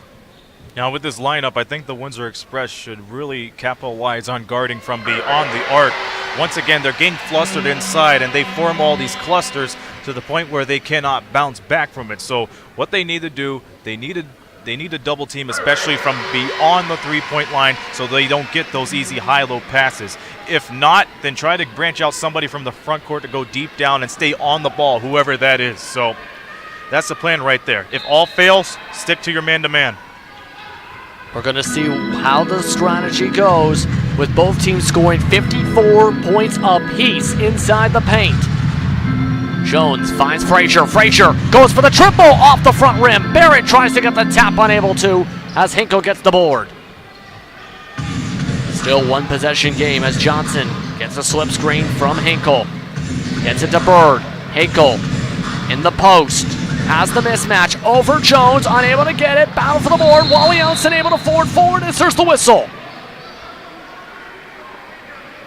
Once again, no lead is safe. Because of that back tap, Hinkle was able to get the ball again. And we're going to have a media timeout. Yeah, Chad Frazier called for the foul before that. That's only Windsor's second foul. But with this media timeout, we're going to take a quick commercial break here from the WFCU Center here in the Rose City. You're watching Knoxstrom TV for National Basketball League of Canada action. When it comes to cash loans, our customers will tell you there's only one choice: Cash Money. It's home of the original 300 for 20, where you can get a $300 cash loan for just $20. And with Cash Money's express approval, if you need more than $300, you can get it in minutes. And if that's not enough, we've got a kangaroo as our mascot. Okay, 300 for 20 is probably enough. So for cash loans for people who really care, come to Cash Money, home of the original 300 for 20. Cash money, love my cash money.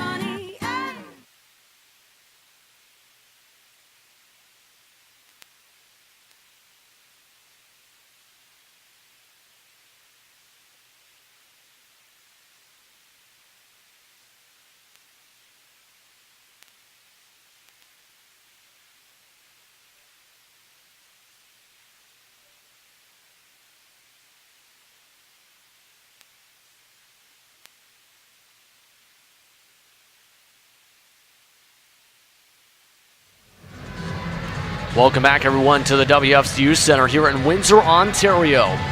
Here on Family Day, as lots of families in attendance for what has been a nail-biter with about 6 minutes to go here in the fourth quarter here on Knoxstrom TV. Right now, we were just discussing this before coming back.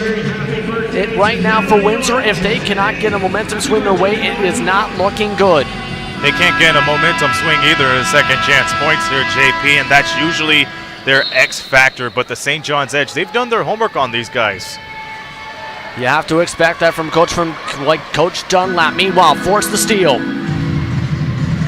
Pushing it down is Keith after the steal. Able to get it across. Maurice Jones inside, backdoor. Shaquille keeps there for the backdoor. And if that's all that it takes for this Express squad to come back, then so be it. Just open up those opportunities. That was on steal number 6 of the game for Windsor, as it's a 1-point game. Bird poked away in the low post, able to pass it out, chasing it down the floor. Charles Hinkle and Sefton Barrett. Barrett keeps it in. Is it going to be out of bounds? Yes, it is. Sefton Barrett with a huge effort. What a play by Barrett. He's staying on the ball. He don't want to make sure Hinkle gets the ball, but at the same time, it would have been a backcourt violation. Yeah, exactly. Charles Hinkle and Sefton Barrett were chasing that down. Sefton Barrett just slid about 3 inches too much, as that is going to lead to a lot of excitement across the WFCU Center for that hustle. That is incredible. Meanwhile, referees discussing things, getting back underway. Windsor's coaching staff saying keep up the defensive press. And they will. They're full court on it. Shaq Keith is right behind. Full court trap. Breaking through the trap, Carl English. He's going to pull up. They had 1 second on the shot clock. Unable to drain it. And with that, a blown opportunity. Able to break through the press, just having 2 seconds to set that up. Meanwhile, Sefton Barrett sizes up. Around Lee. Spins around Lee. Passes out. Logan Stutz. Free throw line jumper, no good. Rebounded by Frazier. He goes for the behind the back shot, as he's going to draw the whistle for 2 free throws. And once again, Windsor Express finding answers down low. Slowly but surely, they're getting back into it. But once again, the game has been decided in the points in the paint, JP. 56-54, Windsor Express with a +2, and that's all that might take for the Express to get back, because now if they go back to the paint and draw that contact, they're going to be in good position right here considering how they are in free throws. Yes, right now, free throws for today, 20 of 26 from the stripe.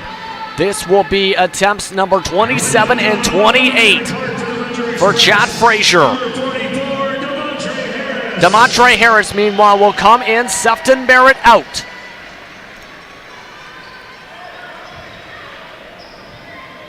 Once again, Omar Strong staying out for the entire fourth quarter for the present time. After that little rough patch near the third quarter. Meanwhile, Chad Frazier makes the first of two. The gap has closed up again. The Edge and the Express tied up a 98 with 4:47 to go, and Frazier gives Windsor the lead. All the families and children across the stadium cheering as everyone gets all set. Windsor up by one, 4:30 to go. Edge trying to respond. Reed, high post on Harris. Backs up, fadeaway post shot. Up the front rim, able to be tapped out. That is legal with FIBA rules as here comes Keith. Frazier gonna reset. Trying to get separation, gets the pick from Harris. Roll fails. Frazier spins around, fadeaway jumper. Off of Harris's hands and into the Edge's hands. Lee will bring it back down as he will stop just outside the key. Finds Charles Hinkle. Back out to Johnson. 3:52 now.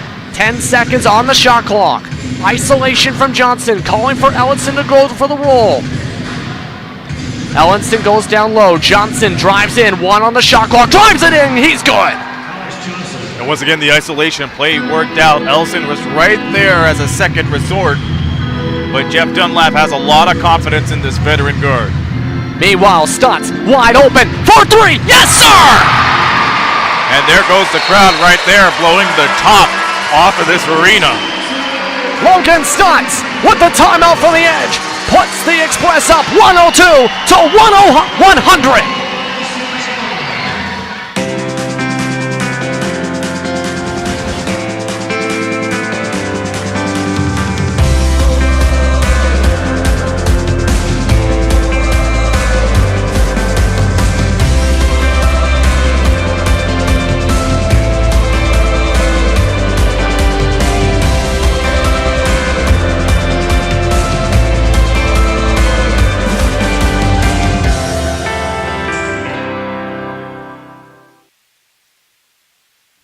When it comes to cash loans, our customers will tell you there's only one choice: Cash Money. It's home of the original 300 for 20, where you can get a $300 cash loan for just $20. And with Cash Money's express approval, if you need more than $300, you can get it in minutes. And if that's not enough, we've got a kangaroo as our mascot.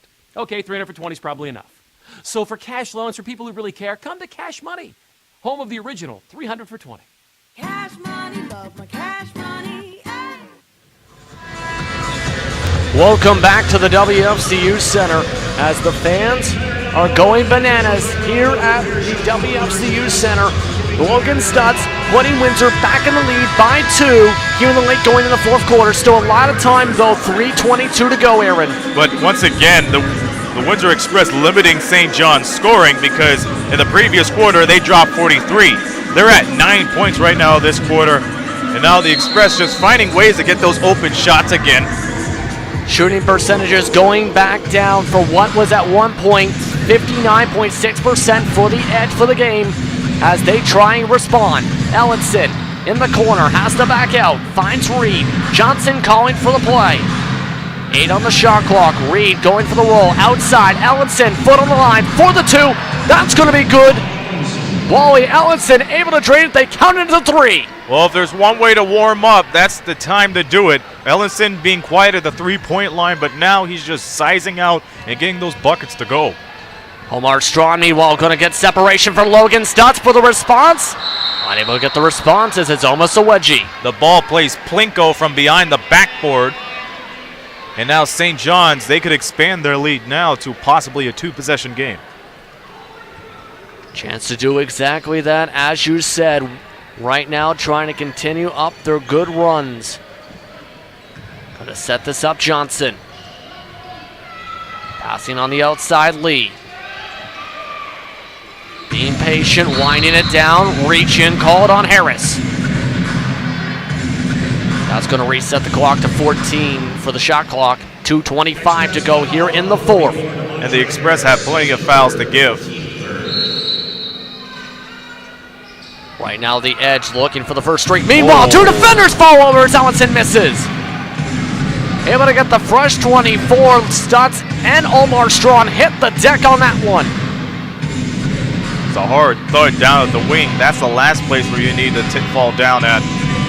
Johnson will just wind it down. 8 on the shot clock. Drives in, goes in, gets the bucket. Alex Johnson brings it to a 105-102 lead now for St. John's. Less than 2 minutes to go.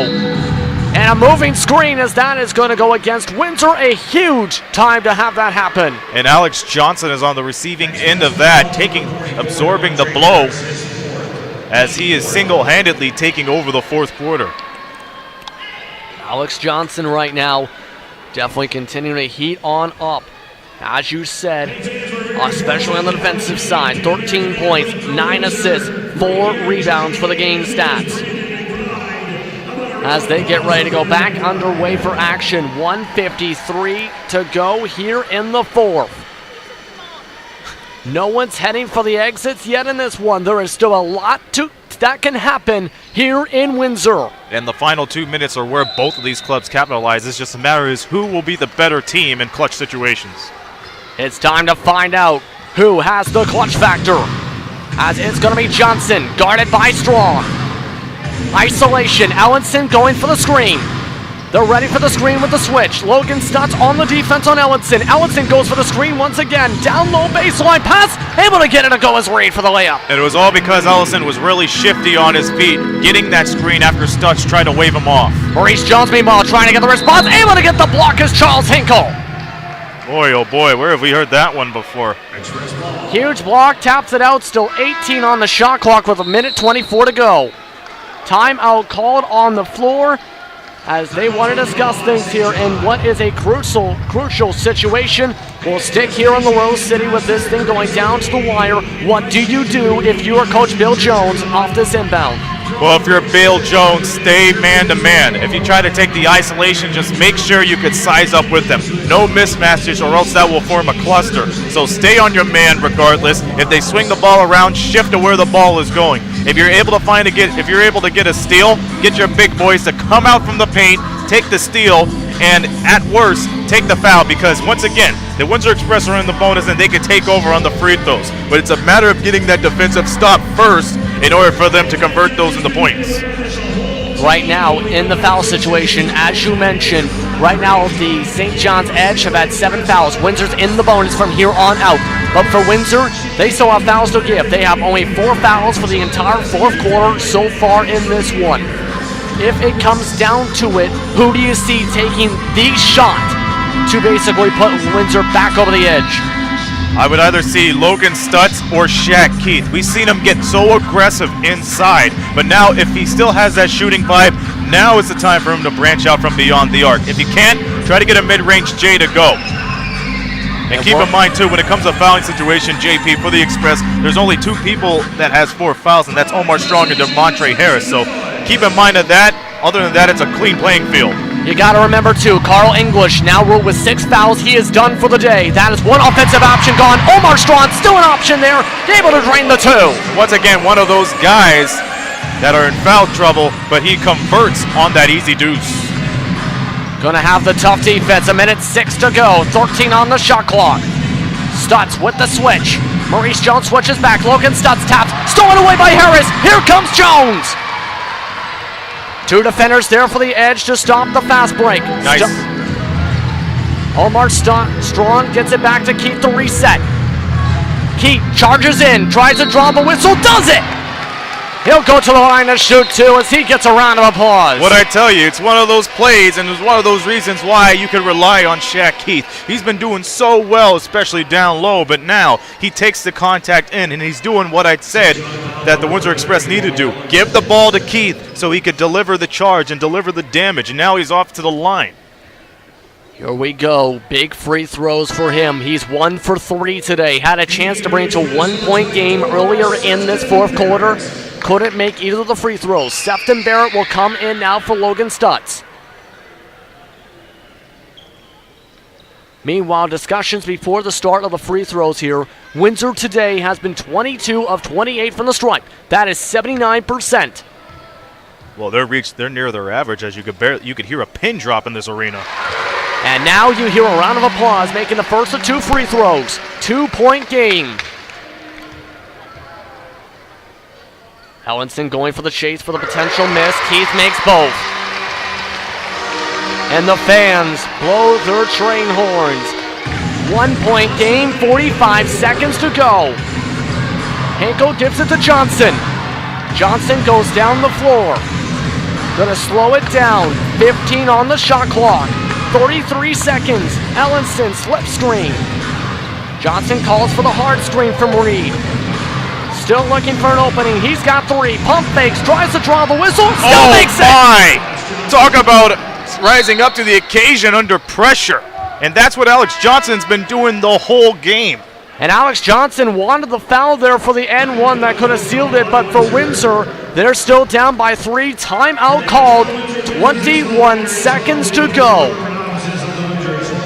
Man, oh man, is all you can really say in this situation. Now, I did say there are a couple of guys you can rely on for the Express to get those clutch shots to go, but on the other hand, you really got to play defense, especially on Alex Johnson. But he's so wise when it comes to body balance and getting the contact.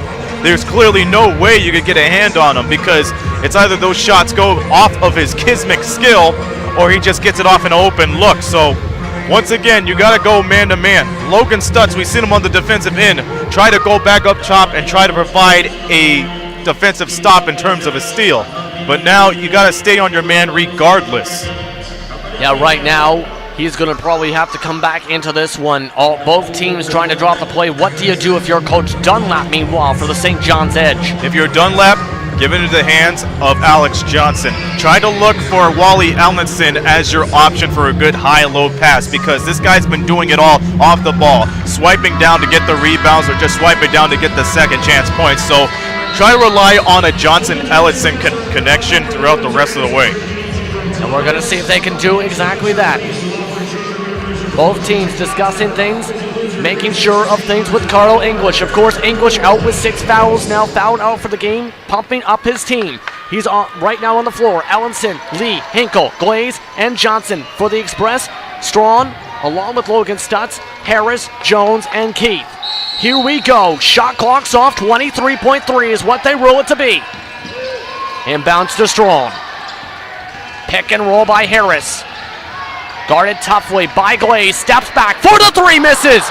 Battle for the rebound. Johnson comes up with it. Still strips it away, but it sets up the fast break for Lee. They could have tied it up right there because they have the possession arrow.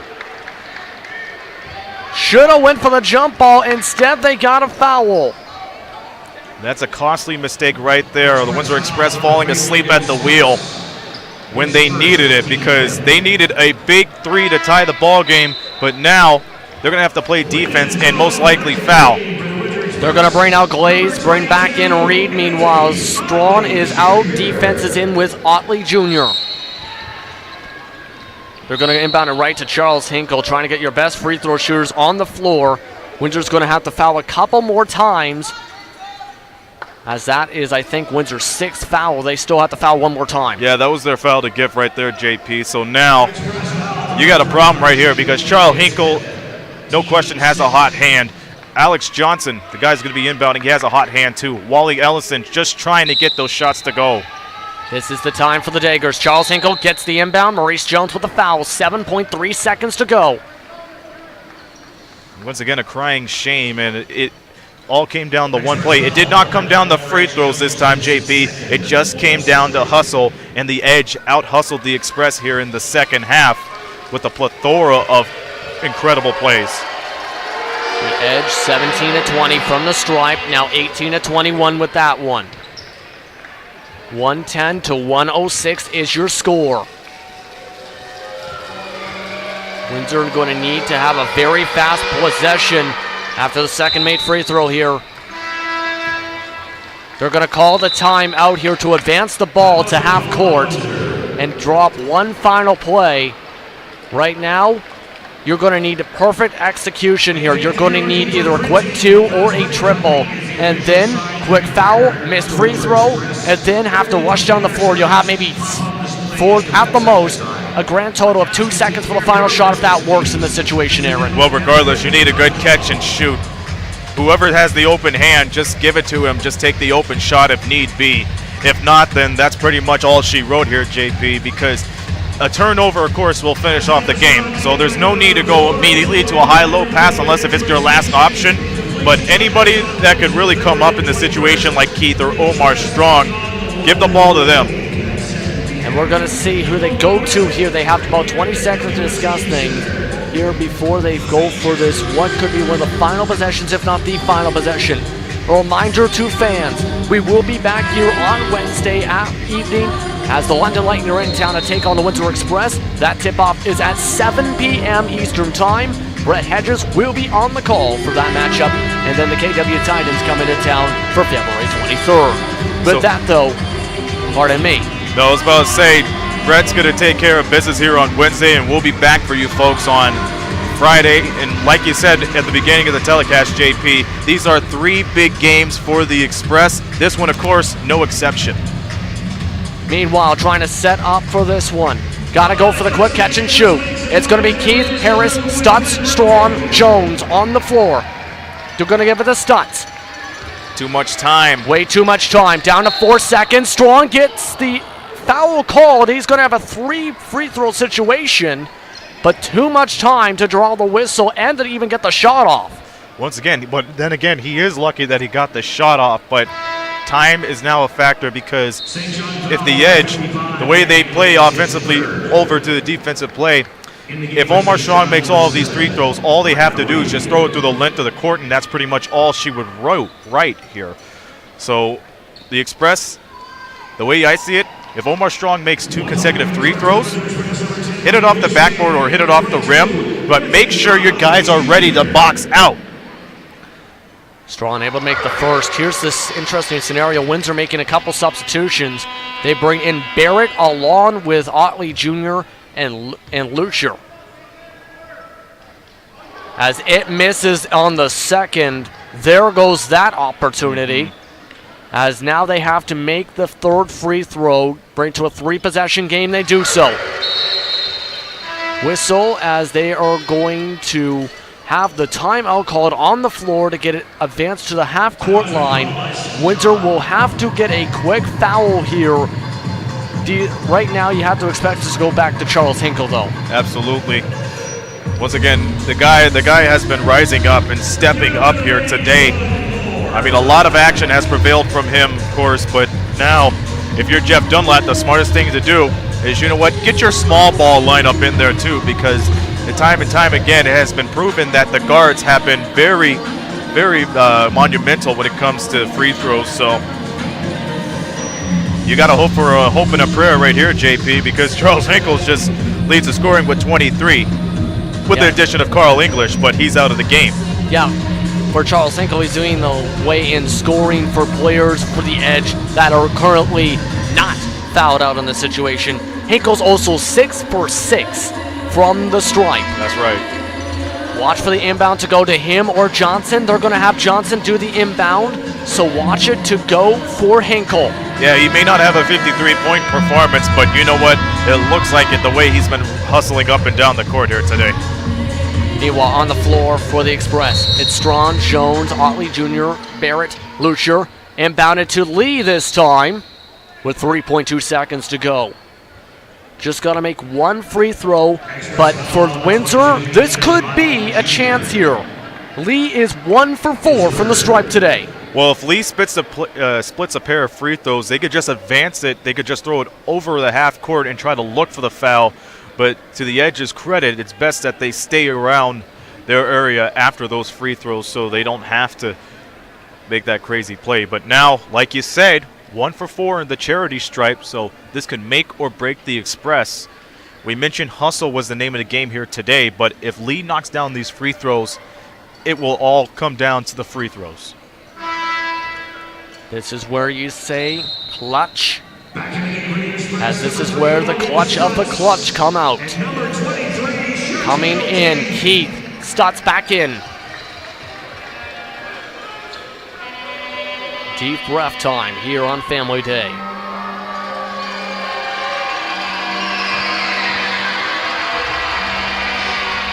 First is no good. Well, there you go. Needs the second to be no good as well. Stutz and Barrett ready for the rebound if need be. Edge backing off their defense. And the second's good.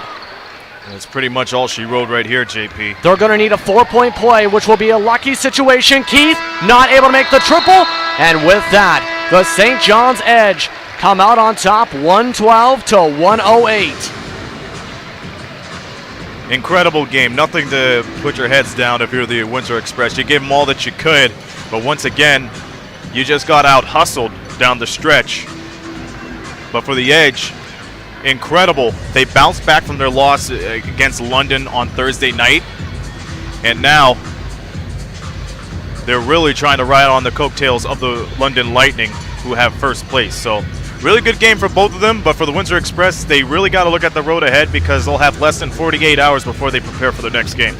Yes, they will. Windsor, meanwhile, will fall to below 500 to 13 and 14 on the season and snaps their 2-game winning streak, also falling to below 500 here on their home floor. Meanwhile, for the St. John's Edge, they have the first winning streak in the motion here for February. First time to this month, they have won 2 straight after losing games, then winning a game, losing, winning, and now they break that spell. And that's all they had to do. I mean, it's tough to get a win here at the WFCU Center, no matter what the outcome is. But the St. John's Edge, they found a way to prevail, and now they could breathe easily after a tough game. But once again, hats off to Alex Johnson for providing in the clutch, and Charles Hinkle, of course, for really delivering the damage here in the second half. And that's all that it took. Yeah, that's all it took, especially with the clutch plays down the stretch. Alex Superman Johnson able to help steal this one off down the final way. Once again, we're all finished up here at the WFCU Center here on Family Day. Your final score, once again, 112 to 108 is the final. We'd like to remind you one final time that Knoxstrom TV will be back in action with the Windsor Express here on this floor in less than 48 hours, as it will be the London Lightning taking on the Windsor Express. Brett Hedges will be on the call for that matchup. Meanwhile, later on the week, it will be the KW Titans taking on the Express here at the WFCU Center. That's also a 7 p.m. tip-off. I will be on the call along with Aaron Sanders for that matchup. Final words before we sign off. Well, you know what? Once again, a good battle from both of these clubs among the top of the Central Division. The Windsor Express, once again, they have improved since the second half of the season began. I mean, the big pickup from Omar Strong, it picked up a little bit. We were a little bit hesitant and a little bit worried when he went down hard in the third quarter, but he came back, regained his consciousness. So the Windsor Express, once again, a good out for them, but once again, it's a game they desperately needed, and that's for the St. John's Edge. You know what? More power to them because they have the tools to do it, and that's one of the reasons why they are battling for home court here for the NBLC playoffs. But it's not over yet, JP. We got a long way to go before the playoffs, so anything is possible here as we say good afternoon here from the WFCU Center. With that, we're going to wrap things up here. For Aaron Sanders, I'm Justin Prince, saying so long for the Rose City and so long for Knoxstrom Digital Media and Knoxstrom TV. Enjoy the rest of your family day and your holiday across